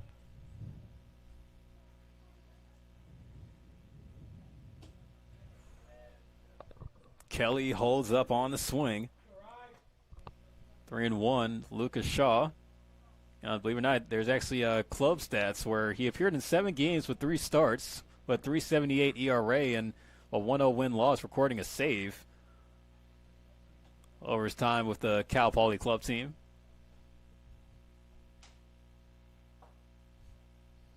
It's ball forward to Kelly. He's going to reach for the first time tonight. Now batting for the Legends, second baseman, number 30, designated. Of course, you never want to knock off club baseball because they tend to be the trendsetters, Spencer. Like the tarp soft movement happening around Major League Baseball that was actually started by Stephen F. Austin's club team. Absolutely, club baseball is. I can't say enough great things about club baseball. Great environment. You played a little bit at Xavier, is that right? That's right, 4 years. Kelly takes off for second, and he will be safe.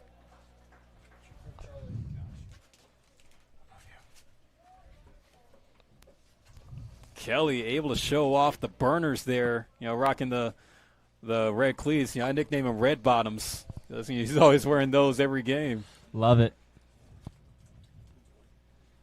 And all of a sudden, that walk is turned on into a leadoff double. In the words of Cardi B, these red bottoms, these is bloody shoes. It's the 0-1 to Duran. It was rolled just in front of the mound. Shaw will lead the rubber and overthrows it at first. That will allow Kelly to come in. Duran making the turn at second, huffing it over to third. The throw will be late. He slides in head first. Just got to put the ball in play and just make something happen, Phillip. That has been the name of the game for the Legends. We've seen Bateman do it, but Duran hustling. And it's a tough play for the pitcher because you field it leaning over to pick up the ball barehanded, but you stand up immediately, and when you make that throw over, you standing up kind of adds height to the tail of the ball, and it can make it really inaccurate, and you can miss high. That's kind of what Shaw fell victim to there. Got to make sure you stay low like you're underneath a ceiling. Now Oliver Hogan up to hit. He'll take ball 1 as it's going to go down as an E2 by the Seagulls catcher Ethan Lopez, as it allows Red Bottoms to come in to score on that ball in play. Now make it a 6-4 game. Legends trying to work to get those 2 runs back after giving them up in the top half of the 5th. Yeah, not off to a not too bad of a start there. Great awareness, but I don't know if it was Duran or Coach Steph at third base to send him. Oh, wow. I was going to say it's a foul ball, but Oliver Hogan said that it hit him. Oh, now here comes Nick Cinzeri out to argue the call. I'm sure Cinzeri's been having many disagreements with the home plate umpire tonight. And I think what Cinzeri's arguing here is I don't think he cares. I mean, he cares a little bit about the fact that he's not awarded first base, but we mentioned a Seagull earlier in the game who really made zero effort to get out of an inside curveball that didn't really break. Very similar to this last pitch to Hogan. And the fact that the Seagull was granted first base, but Hogan is not, I think is really what is frustrating for Sanzeri. That was a 1-2 count on Hogan. Fouls it looked like it went off of Lopez there. Count remains. Is it still a ball, though? I mean, he might not be awarded first base, but definitely didn't cross the plate, right? Yeah. Are they saying it was a strike? Yeah, they signaled for foul ball. Hogan hits it hard down the third baseline, but that one goes foul. But on the hit by, or the false hit by pitch, were they saying that was over the plate? They're saying they hit the knob of Hogan's bat there. Oh. Yeah, so they still ruled that foul ball.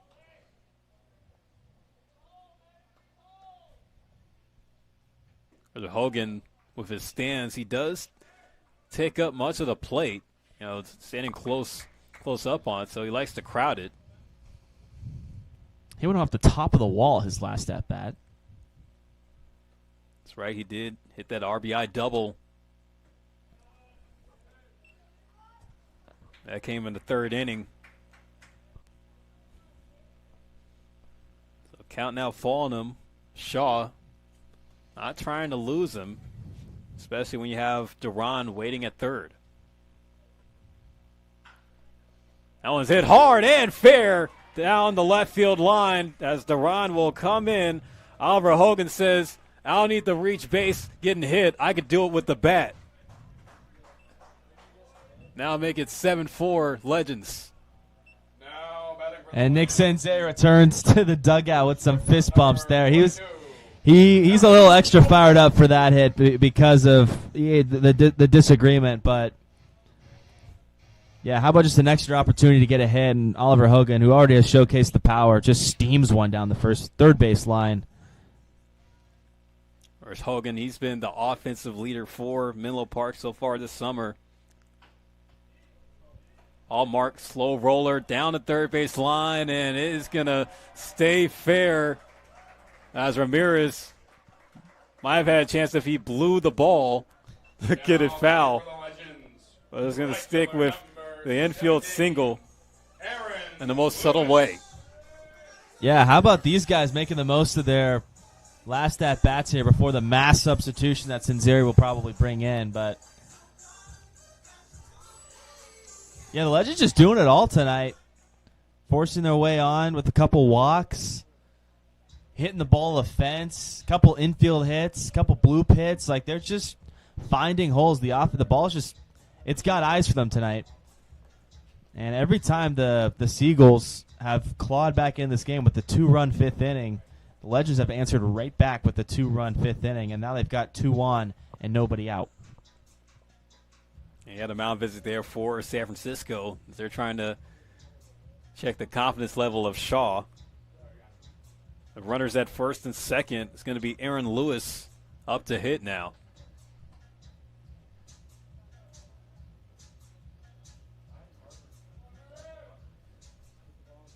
Lewis is 1 for 2 on the game. He singled and came around to score in the second inning.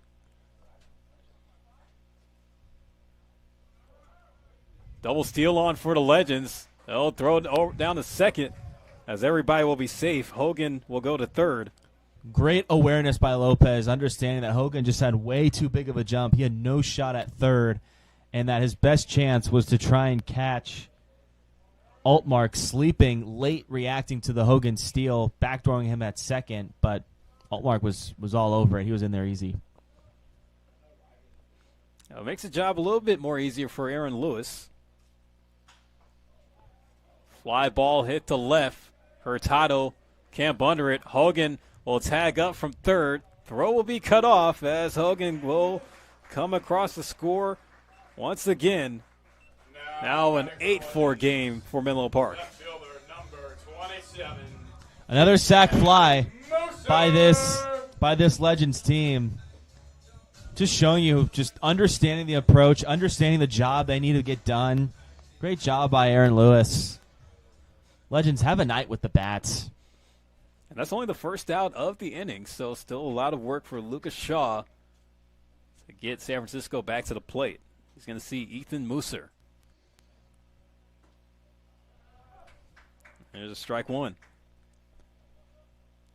Or is this, for us to mention that Nick Sinzeri does have plans to flip the lineup come the sixth. So, you think about how the first half of this game has been going for the Legends. The guys that have been able to get penciled in, they've been doing an excellent job. How about that? Stolen base by Altmark as he'll go to third. Yeah, Shaw's just really he's struggling on the bump, and what that can do, that can really shift your focus as a pitcher to try and just work on the battle at the plate. But then you can forget about the base runners, and your timing can get repetitive. And we saw Hogan get a great jump, and now Altmark's walking into third base. But yeah, as you mentioned, Philip, the lineup flipping over, it's going to be interesting to see how these guys who have been sitting for the first hour and a half of this game kind of keep this momentum. There's 2-1, fouled over to the Legends dugout.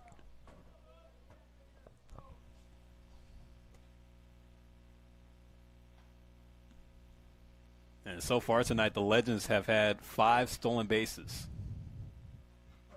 Oh, there's going to be a lot of dirty uniforms. That's going to be washed before tomorrow.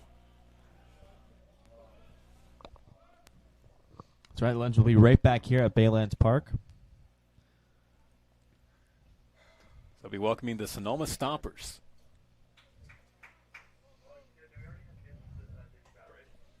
2-2 count on Musser.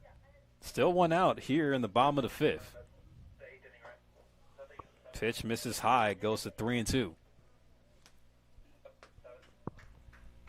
You have Joaquin Stewart waiting on deck.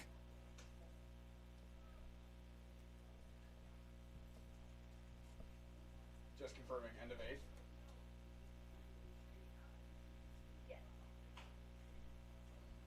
One swung on and sent the other way. It's going to go out of play. Good battle here by Musser. Infield is back, so he just really has to put something in play on the ground or in the air for the sac fly, and should be enough to get Altmark to score.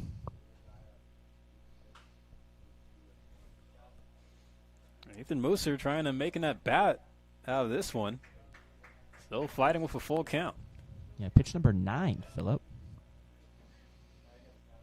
See if you can get lucky number 10 here.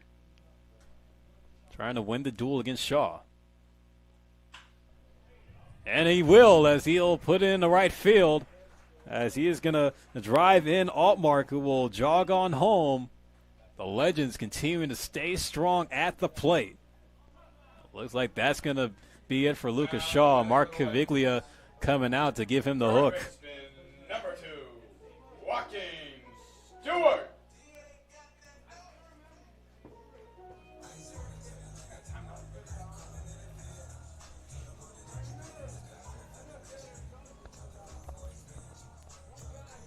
Well, Lucas Shaw is going to exit the game with the Legends now extending their lead up 9-4. So we're going to see who's going to be the new arm coming out for the Seagulls. We'll be right back after this break.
Now coming on the pitch for the Seagulls after Lucas Shaw exits. The Legends continue to pad on to their lead. Now 9-4 game here in the bottom of the fifth. There's going to be Declan Mendel out on the rubber. Product of Skyline College, a JUCO arm from San Bruno. So he's going to see Joaquin Stewart still come up with one out, and Ethan Mooser at first. As before the pitching change was made, Ethan Mooser delivered with an RBI single on a 10-pitch at-bat.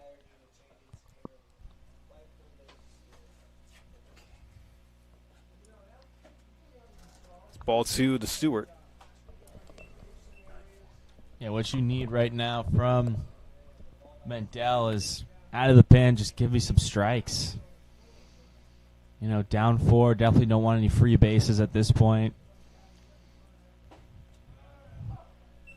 That one's in for a strike. Stewart thought about it.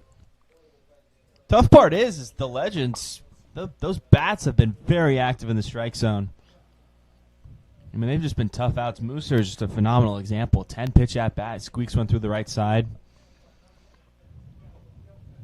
Runner takes off. The throw down to second will be in time as Mooser gets nabbed.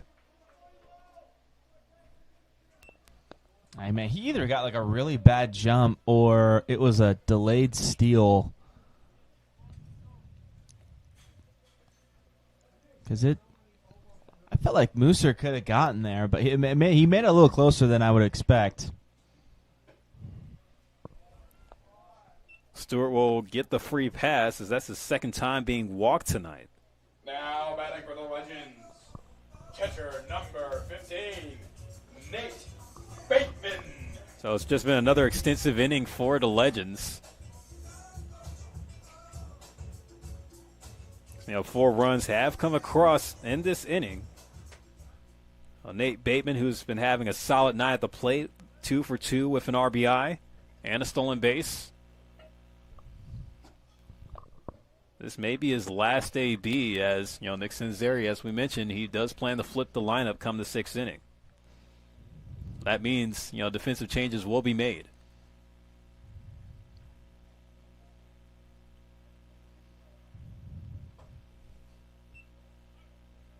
Don't think for a second, rest your guys, game tomorrow, get everyone some at-bats. The Seagulls are thinking about what the Legends did to them last night in SF and how they had that near heroic comeback with a 6-run 8th inning. They're thinking, we have the chance to do the same thing but finish the job on your turf. That's what I'm thinking if I'm wearing a black Seagulls jersey tonight. As of the Seagulls getting the win, 14-11, after the Legends just came short of a comeback. Ground ball hit to Ramirez. They're going to go to second for the putout there as that will end the inning. The Legends pad on in the bottom half of the 5th, bringing across 4. That came on 3 hits as we'll go to the 6th with the score down 9-4 on a beautiful night here in Palo Alto at Baylands Park. As you're tuned in to Menlo Park Legends Baseball on the Menlo Park Legends live stream network. Philip Hall on the call alongside with Spencer Tracy when we come back.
The Legends able to put up another big inning in the bottom half of the fifth, now making it a 9-4 game as Nick Sinzeri has flipped the lineup for the rest of the game. There's still Titus Clappin on the mound as he'll throw in a first pitch strike to Jared Waldvogel. But the defensive changes that have been made in every position. Jordan Medina goes to center field. Isaac Findell at second base now. Second pitch. This is for a ball. I was going to have Michael Aikawa hitting in the DH spot for Ryan Duran. Carlos Cruz-Mar at first base. Alvaro O'Toole at short. Joey D'Amelio in right field. You have Casey Levin McGee in left field. Waldvogel hits that one in the gap in left center field. It's going to roll all the way to the wall. Waldvogel able to power his way into second base with the leadoff double. Here they are making some more noise to start the inning. Another leadoff hit. Just like how they started the fifth with 2 runs. Just got to keep answering what the Legends, how many punches the Legends are throwing. Just whatever you can do to keep yourself in this ballgame. It is only the 6th inning. You're getting towards the late, kind of last minute, last times through the order, but it's still relatively like middle of the game here. So you're still fighting. Oh, Feliciano dropped to his knees there on the swing, but caught nothing but the air. Yeah, down 5. That's not really the swing you're looking for. And so Ethan Fillinger is at third base. Ethan Jackson now lined to play that catcher. That one's hit right back up the middle, but coming across the middle and making the play beautifully is Tyler O'Toole.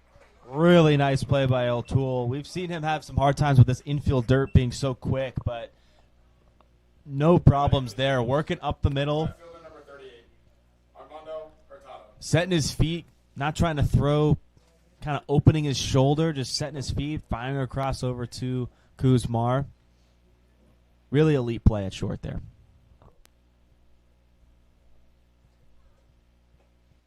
One away. Going to bring up Armando Hurtado, who's been having a solid night. 2 doubles add to his tally. Does have Derek Waldvogel now just 90 feet away. But it is going to be a lot of work for the Seagulls to get back in this ball game, now being down 5. Good work by Jackson behind the plate as well. You have a 5-run lead. You don't just want to sit back and just be okay with giving up 1 or 2 or inning, because sooner or later you're going to look up at the scoreboard and you're only going to be up 1, just like they were a couple innings ago. Clappin still working with the curve there. Drops in for strike 1. Beg your pardon, make that strike 2. 1-2 pitch. That one is hit over the head of the second baseman in the right field. That will bring home Waldvogel. That now makes it a 9-5 game, so the Seagulls trying to work their way back. That's the 3rd hit tonight for Armando Hurtado. Talk about a leadoff man. Understanding the assignment, being the leadoff guy. I think that's going to do it for Clappin, Phillip. Yeah, Titus Clappin's going to get the hook here as he's able to be productive out there on the rubber after he came into relief for Henry Harding. So a new arm will come out the pen for the Legends as this now a 4-run game here in the top of the 6th. We'll take a quick break and give you the rundown of the new hurler that come on from Menlo Park.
So it'll be Luke Corcoran to come out for the Legends here in the top of the sixth. That's the final line for Titus Clappin.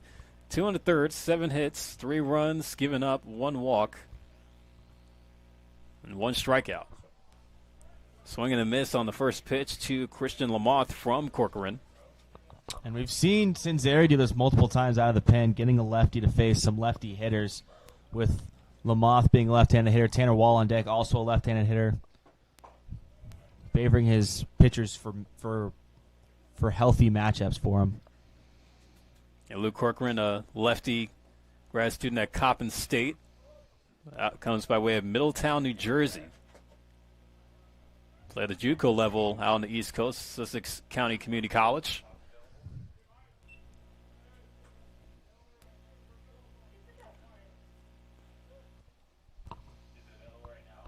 Now, we talk so much about the JUCO landscape here in California, Spencer, but sometimes we forget there are some powerhouse JUCOs out there on the East Coast. No, absolutely. JUCOs out here get a really good rap, but there's definitely love to be spread all over the place. A little bit more colder in Jersey. It's a move to the first. Yeah, it's a little more colder in around the part of the country where Corcoran is from, but still some solid baseball talent out that way. JC level, that is. The 1-2. Hit right back up the middle. Takes a bounce off the mound. It's going to squirm into center field, but the throw from center, it looked like it went off the leg of Hurtado, as it will allow Lamoth to advance to second. And that's frustrating because I think they had Hurtado caught red-handed trying to stretch it from second to third. Because it was pretty shallow center field. It just squeaked by Fendel at second. Great job to miss the barrel if you're Corcoran. But now all of a sudden you're just trying to stay ahead in this ball game somehow.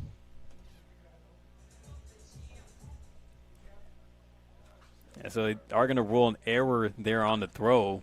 Jordan Medina will go down as an E8 with the single. There's Tanner Wall now, looks at ball 1. One thing about the lineup getting flits, you brought up earlier, Spencer, like how are the new subs going to adjust with the hefty lead? Line past the glove of Cruz Mar. It's a fair ball down the right field line. 1 run is in. Here comes the second run as Wall will hit the brakes at second and clear the bases. The best hitters in the lineup will make it hurt the most. Will make mistakes hurt the most, and that's what it did. The extra 90 feet, couple singles up the middle and the right side of the field, and Tanner Wall is that kind of hitter where he can make you pay. And the Legends lead is just quickly dwindling. And now a 2-run ball game. Tanner Wall delivering with the 2 RBI double. Bringing up the cleanup hitter in Jake Brewer. Has 2 RBIs himself on the game. 1 for 3. And Luke Corcoran just looking for an out. Fly ball to left. Casey Levin McGee will run it down and make the catch. Not an easy play. The outfield defense tonight over there in that left field corner has been spectacular for Cinzeri's Legends tonight. I mean, we had the Mooser diving catch. That was a run saver, at least one, which is turning out to be a massive play as this game is just looking like it's going to finish, come down to the wire. And then a beautiful running catch by Levitt McGee, who we've seen a lot at first base this year, Phillip. So kind of new territory a bit for McGee. He's getting moved around a little bit. First pitch to Alan Ramirez, low for a ball. For Casey Levin McGee, he is in the transfer portal after wrapping up 1 season at Cal State Bakersfield. Oh, it may just be him trying to tell Cinzeri, like, hey, I might need to play a little bit of outfield to get seen. Ground ball hit to third. Playing back on his Fillinger as he'll make the throw across the diamond to end the inning. But the Seagulls do bring across 2 runs to get within 2 on Menlo Park as we'll go to the bottom of the 6th. Legends trying to work their way with an extension when we come back.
The lineup flip now for the Legends here in the bottom of the sixth. Get our first look at Jordan Medina, who'll lead off.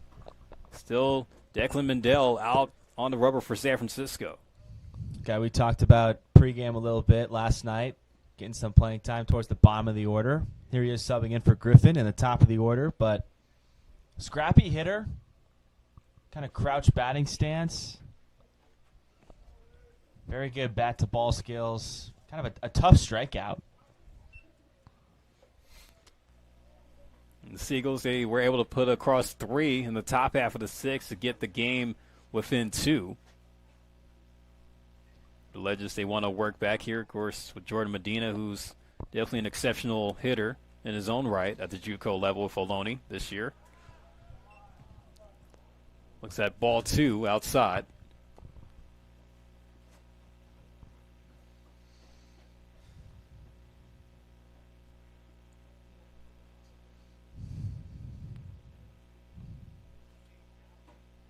Swing and a miss there. That was even at 2-2.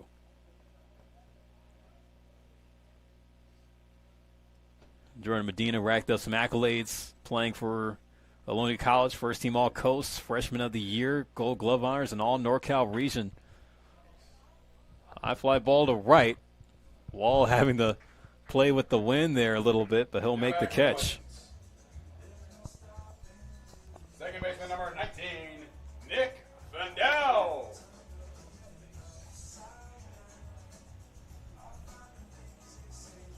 First time that we're seeing Fendel here.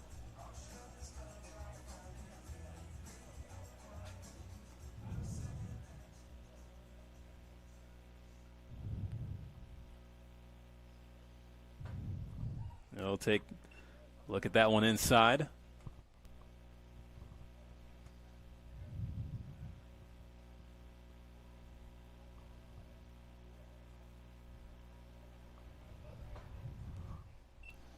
The Isaac Fendel head now 2-0.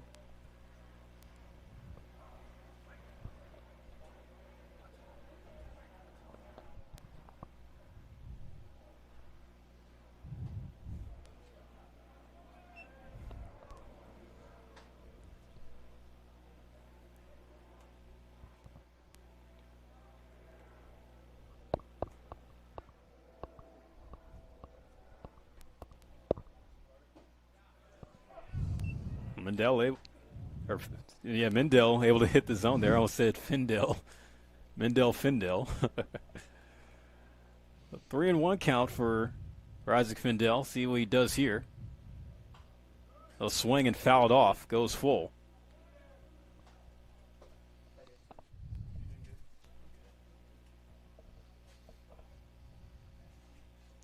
Isaac Fendel out of Oakland, where he He goes to college at Puget Sound. That's a deep fly ball to center field. Able to play it back is Heflin. It's 2 gone. Now batting for the Legends. Good first swing there from Fendel in his first at bat of the evening. Michael Akawa.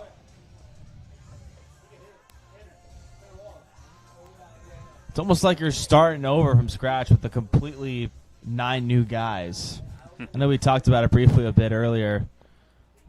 But, I mean, all these guys are seeing all these pitches for the first time today. It's a bit of a challenge, so. And they need some more run support. Only a 2-run lead, and the Seagulls offense just keeps coming every inning. Yeah, it just won't go away. Almost feels like you're starting a new ball game with a new lineup. It's Michael Akawa down 0-2.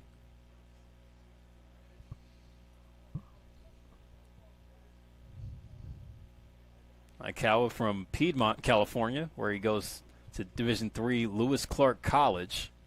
The season where he hit .325. And they say he goes around there a bit questionable. This is going to be a 1-2-3 inning for Declan Mendel to keep this a 2-run ball game. As we'll take a break here from Palo Alto, we'll go to the 7th, still 9-7, Menlo Park in front.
Top of the 7th, 9-7. Legends still lead. Ground ball hit by Heflin over to the left side. Fillinger will make the play to begin the inning. Now batting for the Seagulls. Catcher number 30, Ethan Lopez. That's a good start for the Legends here. The last couple innings for the Seagulls have really made a dent in their deficit. Has been getting the leadoff guy on, and to get that first pitch first out is a big win for them to start this inning. And now on the mound for the Legends, it's Colton Parenti coming to pitch. Beautiful curve ball to Ethan Lopez for a strike.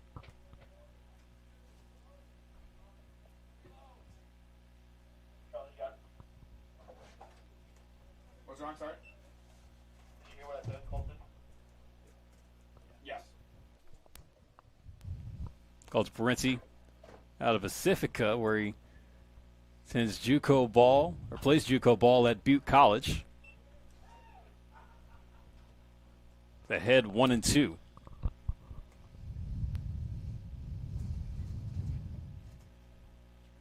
Now for Parenti, this is his 4th appearance on the season.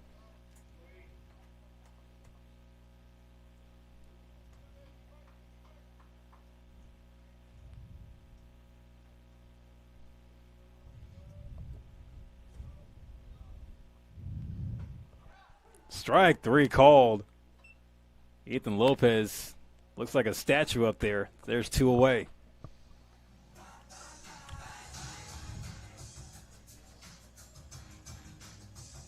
Who is it? Now batting for the Seagulls. Designated hitter number 42, Derek Waldvogel. Derek Waldvogel come up again. He's 2 for 3 on the game. Struck out looking his first time up, but backs it up with a single and a double. He was able to come around and score on that hit double in the 6th.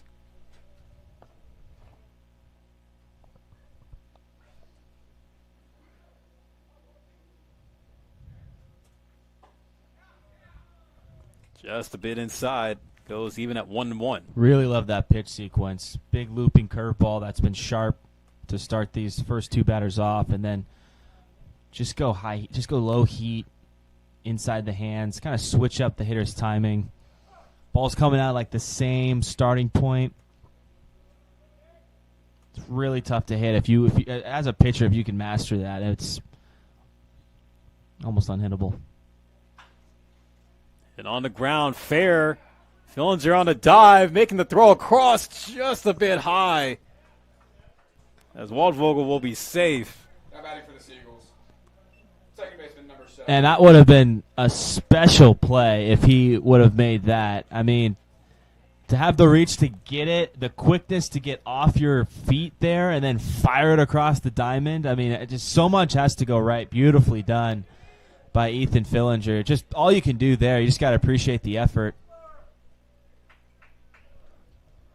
If you're Waldvogel, you'll just take the hit.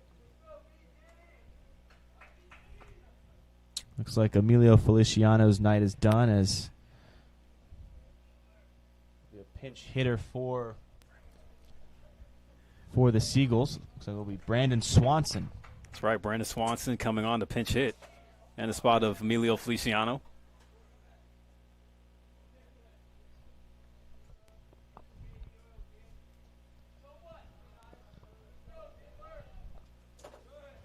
Man, he is just like tossing that curveball over the plate, and Seagulls just are like, just give me a fastball. I don't want to hit that.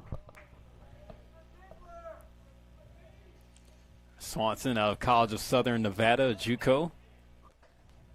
Same JUCO that Bryce Harper played at. How about that? How about that for an alumni? A story about Bryce Harper. He got his GED, then played 1 year of JUCO ball, winning the Golden Spikes. Swanson goes down on strike 3. Not able to get anything going off the Charger there. A hit, but a runner left on for the Seagulls. Can't get any movement, much movement there in the top of the 7th. As it's stretch time here in Palo Alto with the Legends still holding the 9-7 lead here on the Menlo Park Legends live stream network.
Philip Hall on the call alongside with my partner Spencer Tracy, as we've had an exciting one here tonight, folks. 9-7 with the Legends in front, but it all began with the Seagulls opening up that top of the first, getting one across, and then they were able to get another one in the second, but the Legends put up a 3 spot due to some quality hitting at the plate, and then they put up 2 more in the third off of a hard hit RBI double from Oliver Hogan, which was headline there.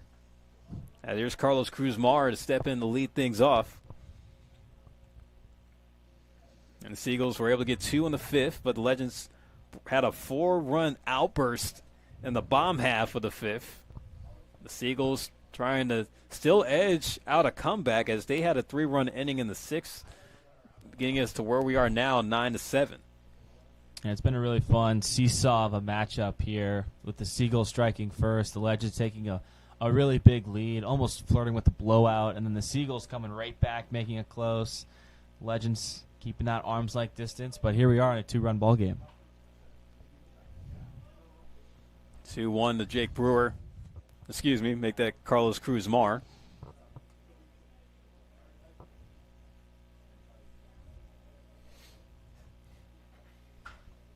Cruz-Mar with a high fly ball to right center field, but it's going to be Wall to track it down for out number 1. As we saw Jake Brewer drive in the first run. Number 3, Tyler O'Toole. Then Ethan Lopez. Well, it was Cade Heflin actually scored on the wild pitch in that second inning. Then Joaquin Stewart with the RBI on a double play. You had Nate Bateman, who had a solid night, getting 2 hits with an RBI, getting one across in the bottom of the second. Then Mason Griffin able to drive him in with a single in his own right. Oliver O'Toole up now, count at 1-0. Oliver Hogan, the RBI double, the bottom of the third. Then Eric Altmark able to drive one in on a sac fly.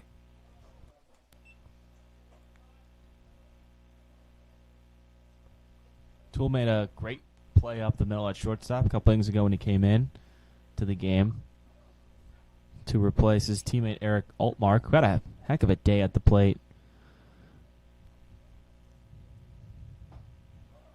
Big swing and a miss by O'Toole there. Yeah, Altmark was able to contribute. First with the sac fly, even had a stolen base as well. He was still in the game. And he had a good night, going 2 for 3 with an RBI on a sac fly. Strike 3 swinging for O'Toole. Mendel trying to put together another 1-2-3 inning. Now batting for the Legends, right fielder number 8, Joey D'Amelio.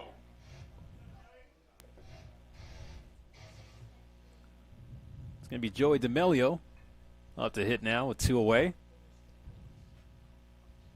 So remind folks, make sure to tune in with us tomorrow as we're going to run it back right here at Baylands Park as the Sonoma Stompers make another trip down here to Silicon Valley from Wine Country to see the Legends.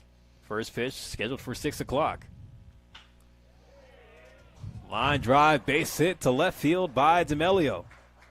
Great rip there. That ball was sliding off the plate, too. Not easy to pull that, but he still was able to get his hands around it, drive it into left field. But absolutely, yeah, the Stompers coming to Baylands Ballpark tomorrow night. Now Matching up with the Legends team that's playing a lot better number baseball 7, as of late. So they feel like they deserve to be playing competitive ball against some of these teams in the top of the CCL North Division, with the Stompers just behind the Crawdads and the Blues, who are both off to really great starts here in June. There's Casey Levin McGee now up to hit. First pitch misses low.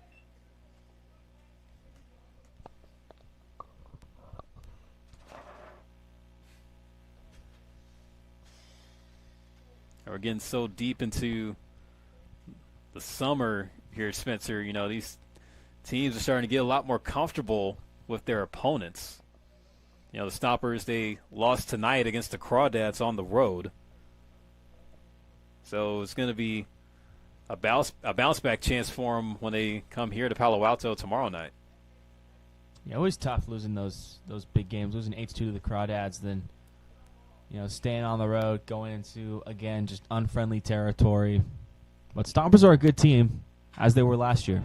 Oh, that ball is crushed deep to right center field as it is going to stay in the ballpark. See Cade Heflin able to run it down. Man, talk about a loud out. Could have had a chance to get out, but just didn't have enough oomph there on the swing. Yeah, I thought Great America was closed. That was one heck of a ride, Philip. The Legends not able to get anything going there in the bottom of the 7th as they leave a runner on off of one hit. So it stays a 2-run ball game going to the 8th. As for the Seagulls, it's going to be Hurtado, Lamont, and Wall due up when we come back.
Left fielder number 38, Armando Hurtado.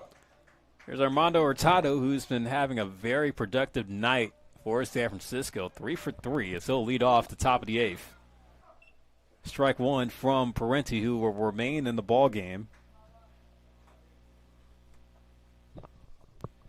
Key inning here. You don't want to let the Seagulls get this into just a one-run ball game or even tie it before going into the ninth. You want to have a good lead here and a chance to add some more insurance in your last go-arounds here in the 8th inning.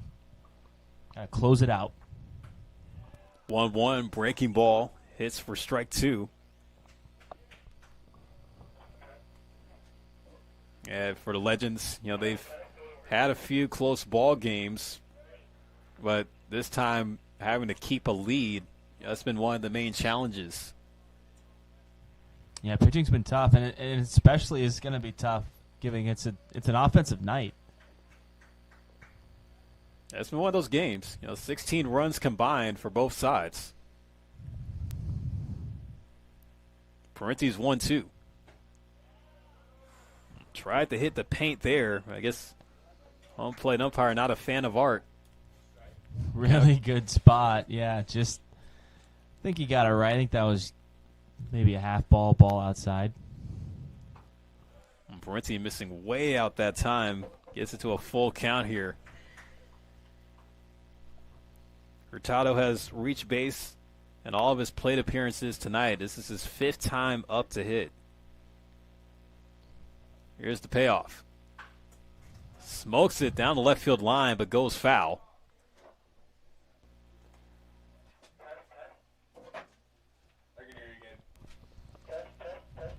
Yeah, 3 for 3, 3 runs, an RBI, and 2 doubles to Hurtado's tally.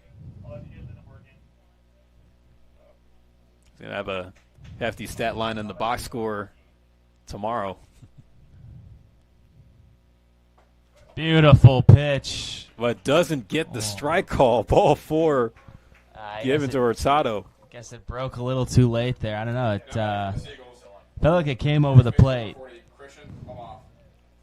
Yeah, just a little bit off the dish that time, out the hands of Parenti. Got to reward the hitter for Hurtado for a really competitive at-bat there. For sure, as that's his 5th time reaching base. Swing and a miss by Christian Lamoff, as this will be his 5th time up to hit tonight. And we saw the Seagulls ground into a double play and a couple ground balls in general off Ty Clappen's really loopy curveball. And with Parenti having also a really high arcing curveball, you'd want him to kind of go after that same approach. Christian Lamoff is 1 for 3 on the game with a run scored. Lays off that one, goes to 2-1.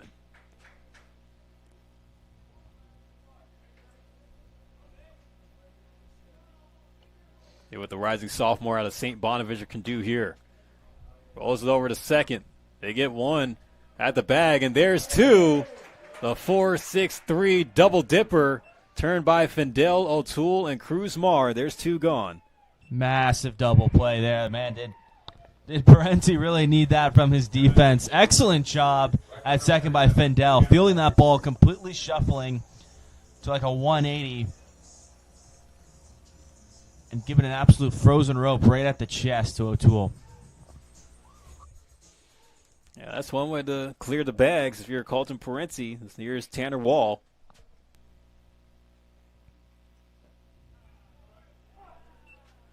Parenti serves him the first pitch strike. Wall is trying to turn his night around. He is 1 for 4 with a double and 2 RBIs. Had a bit of a slow start at the beginning of the ball game, but was able to get one extra base hit.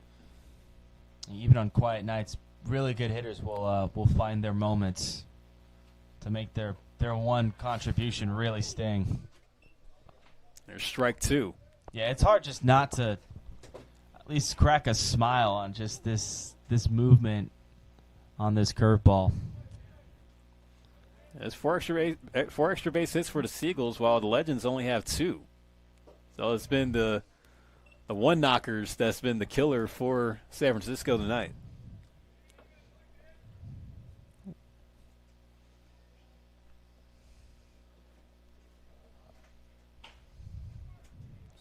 Grounded down to first baseline, but foul.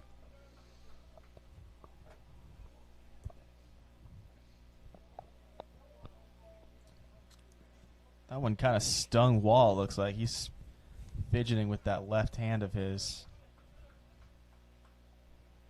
Yeah, it was a pitch that ran inside on him, and he had to turn the head around a little bit, but might have just been a little bit late to it. 2-2 popped up over near third base. Oh, Fillinger taking a fall, landing on the wallet there, but able to make the play, as that will end the inning. A productive inning for Colton Parenti to keep the 2-run lead, as we'll go to the bottom of the 8th. Legends now just 3 outs away.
Third baseman, Ethan Fillinger. So it's going to be Fillinger, Jackson, and Medina due up for Menlo Park in the bottom of the 8th, as the Legends trying to look for some insurance. Declan Mendel has been pretty solid since coming out the pen. So deliver strike 1 to Fillinger. Declan Mendel now just 2 2/3 innings pitch, only giving up 1 hit. That 2 2/3 having scoreless. Added up with a walk and the 2 strikeouts as he's faced up to 9 batters, this being his 10th.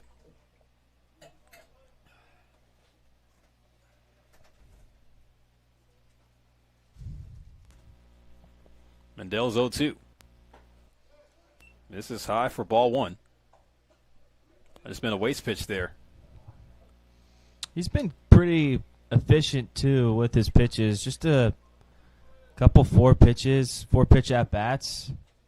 Kind of forcing these Legends' new wave of hitters to attack early.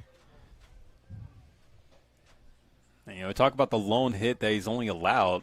Not so many outs have been recorded on the ground. He's had a total of 4 flyouts, only 1 ground out, along with the 2 Ks.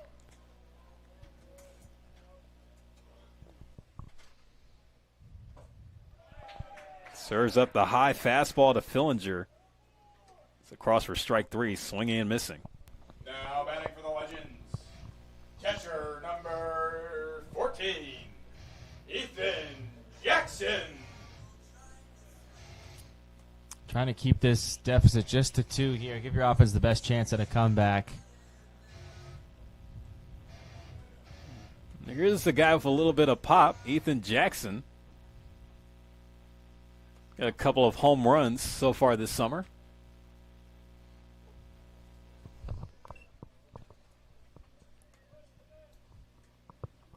Saw him do just that right in front of us on opening night against the same Seagulls team. That's right. Off the bench as well. Like to say that's a pop off the Charger. Usually, you got some players with a low battery, but hey, you make a move to the bench, you got a guy that's has all green in the Charger bar. He'll be able to get it done. At least you hope.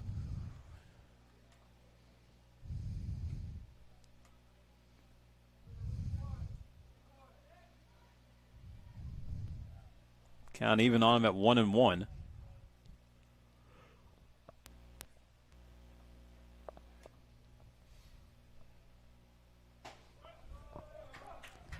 Strike 2.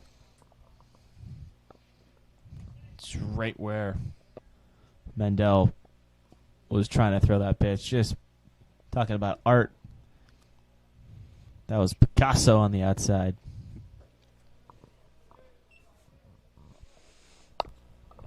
Yeah, I'll get it. That's a Toy Story reference, by the way. Toy Story 1. Oh. I did go see Toy Story 5 this weekend. Yeah, that's out now. Excellent. It's a good message in the movie. I won't spoil it for anybody at home. Full count now on Jackson.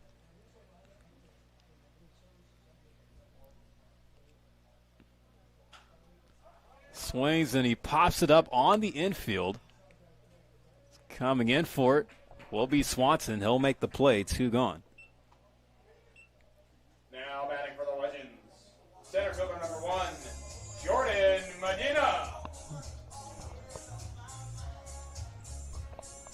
It's just been a different offense tonight ever since Mendel came in towards the end of the 5th inning. And we saw this kind of second wave from the Legends offense. Just haven't really been able to pick up the pace. And it's tough to do. Get half a game to really kind of make some noise. Yeah, it could also just be a learning curve, too. Like, what do you do as a bench player when you get called in to play the rest of the game, especially with how tight it's been? I feel like tight is kind of using it lightly, but right. You still understand, like, hey, I'm coming in like off the bench in a close game. Right, absolutely. And at the pro level, they have batting cages in their dugouts, so you can get some hacks in, but not really the case. You kind of just have to, sit tight, wait for that 6th inning to come so you can get your glove. And having some time to play some defense, get the blood flowing again, kind of feel like you're part of the game. That definitely helps get you back into rhythm. But it's tough because these guys hit batting practice pregame, and then it's like studying for a test, and then you take the test. It's like the complete end of the day. It's like you cram all this information in, and you get prepped, and then you have to kind of sit in your hands for a bit.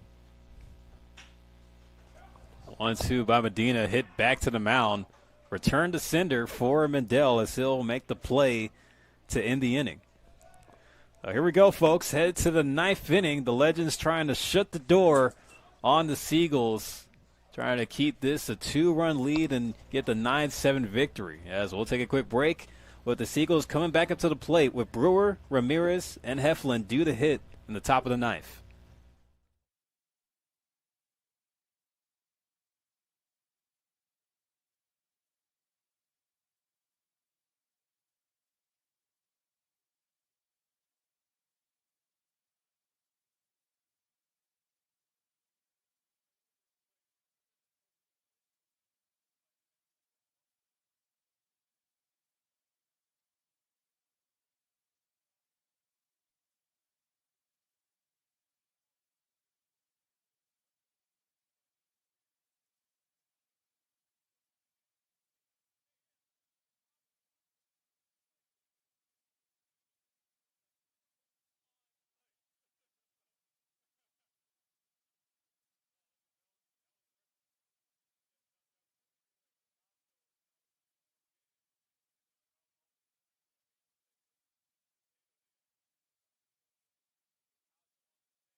Leading off for the Seagulls, shortstop number 29.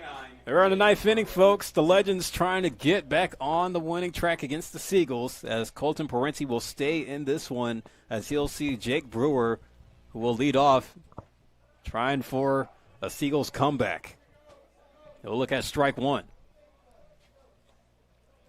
Well, it's been a game of, like you referenced, Spencer, seesaw action. The Legends trying to put the weight down to make sure that the Seagulls don't come back up. Yeah, they've won some crucial moments with the bats. They've had some big time double plays that we saw just last inning after a leadoff walk from Parenti. But these are the big 3 outs. These are the outs that get you that one win in the win column here. So these are going to be the big 3 outs for the Legends.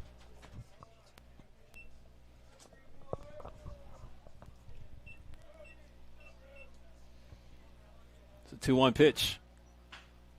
Owens hit on the ground, playing it at short. O'Toole off balance throw, but gets it in time. One gone. And in a save situation, that first out is the biggest out of the inning. Having that ability to just get out of the inning with one pitch, if you were to surrender a base runner, just having that one out in your back pocket can really help you strategize around any kind of situation you get put into. So great play by O'Toole. Very smooth out there at short. Absolutely. Ice breaking ball in for strike one to Alan Ramirez. Parenti, he's been doing a hefty load of relief pitching tonight, especially after this game when Henry Harding went 3 innings, and then Titus Clappin coming for 2 1/3. Luke Corcoran going just 2/3 of an inning. And Colin Parenti, are we going 2 innings and a third strong, only allowing 1 hit, 1 walk, and 2 strikeouts. High fly ball out to left field. Levin McGee sticking with it, almost lost it, but recovers to make the catch. 2 out. Now batting for the Seagulls. Yeah, it's been a team effort tonight from the Legends. They've done it with a number of pitchers coming in out of relief to back Harding, who started off this game in some hot water, but he really found his fitting on the bump real quickly, and the offense as well. with the outbursts that they had in that second and third inning to put themselves in the lead. And so far they haven't. They've been keeping the Seagulls at arm's distance. I don't want to say anything, Philip. Not to say anymore. Oh, and actually, as a matter of fact, Findell, who misplays it at second, will allow Heflin to reach. Thought that could have been hit there, Spencer. Well, I thought I dodged the bullet there, but I might have to sweat this one out. Now batting for the Seagulls, catcher number 30, Ethan Lopez. This one's going to go down as an E4. Not over just yet. It's Ethan Lopez, who's now the tying run for San Francisco, will be the last chance. Parenti starts him off with strike one. Lopez 2 for 4 on the game, 2 singles, flew out to right and struck out looking last time up in the 7th. There's a fly ball to right field as that one's going to fall, but in the hands of D'Amelio, as that will be the ball game, folks. The Legends get it done on a 9-7 final score as they are able to bounce back and keep the lead this time against the Seagulls, as we saw an all-around offensively sound game done by Menlo Park here tonight, Spencer. Yeah, and you tip the cap to the offense for making that comeback after going down early 2-0. And in the past, this offense, it's taken a while for them to score a lot of runs. A great example last time, we keep referring to that, 6 runs in the 8th inning. But this time they didn't mess around. They got guys on base. They scored those guys. They got on in the leadoff spot. They did a tremendous job there. And then you got to give some flowers to Colton Parenti, who did not have an easy job tonight. A lead that got down to just 2, but he found a groove, and even the leadoff walk got a double play. It was a team effort. Yeah, and balanced work there by the pitching staff as Henry Harding, Tyus Clappin, Luke Corcoran, and Colton Parenti able to get it done and keep the lead maintained for Menlo Park all the way. As the Seagulls, it was just a struggle for them most of the way. You look over at the overall line score. They were finished 7 for 23 with runners on and only 5 for 18 with runners in scoring position, compared to the 5 for 8 with runners in scoring position that the Legends were. Yeah, they did a great job of getting on base and then executing their at-bats, right? They got the leadoff double from Hurtado and then a walk. And they didn't record a hit the rest of that inning, but they were still able to get Hurtado in due to situational hitting. And that kind of all went out the window towards the back half of this game. They had the promising inning in the 5th that got them back really in it, but the Legends just keeping a distance the whole time. But even when they got guys on, they just were straining guys throughout the whole game, and I think that really hurt them tonight. Yeah, and just when we thought when San Francisco was going to try to make a comeback after having that 3-run 6th inning, Colton Parenti, who stayed locked in on the mound out there, was able to pitch 3 scoreless innings all the way till the finish. But, man, you just talk about the job that was done up and down tonight by the Legends. And if we were to give a Player of the Game award to somebody who got the job done on offense, I mean, you go all around, like my guy would be Oliver Hogan. You look at the line score, 2 for 3, 2 runs scored himself. He had 2 driven in and even had an extra base hit to his tally with the double. And just continues to show why he's the offensive leader in this Legends lineup. Yeah, Oliver Hogan stands out 100%. I agree with you. If I had to go a different route, though, I'd give my gold star to Nate Bateman. I really loved what he did with 2 strikes. You mentioned it as well in the broadcast, changing his swing almost completely, slowing it down, just trying to put the ball in play, and even a clutch. Even though the Legends tied it in the 2nd, he had a clutch 2-out single that scored a run, and then that kind of ignited some more offense too for them to really put the pedal on the metal, getting over to third base and then scoring on that designed pickle play for him to walk in and score. Great job by Griffin to stay in that pickle as well. But I think Bateman was great at the 9 spot tonight. Yeah, and sometimes it does get overlooked. Your 9-hitter, being the one that, you're hoping that can get the job done. And Nate Bateman was able to do just that. 2 for 3, runs scored, along with an RBI to add on to the 9-run output for the Legends. But the Legends, they're going to run it back one more time tomorrow as they are going to be welcoming back the Sonoma Stompers as we'll have first pitch for that game here on the Menlo Park Legends live stream network at 6 o'clock. So make sure to tune in for that, or if you're making the drive over, again, keep in mind there is a World Cup match happening at Levi's with Paraguay and Australia. So you might want to make your way down to Baylands Park a little bit early than usual just to beat that World Cup traffic for first pitch as the Stompers will be coming back to Silicon Valley for a Thursday night bout with the Menlo Park Legends. But that's going to wrap things up for us here on the broadcast. The final line score one more time: 7 runs, 13 hits, 1 error for the Seagulls. 9 runs, 12 hits, 3 errors for the Legends as they are able to come out on top with their 5th win on the summer, now going to 5-10 as we want to thank everybody for tuning into tonight's coverage of Menlo Park Legends baseball. Or just a reminder, make sure to tune in with us tomorrow at 6 as we'll welcome the Sonoma Stompers. Alongside my partner, Spencer Tracy, this is Philip Hall on the call saying so long and good night from Palo Alto.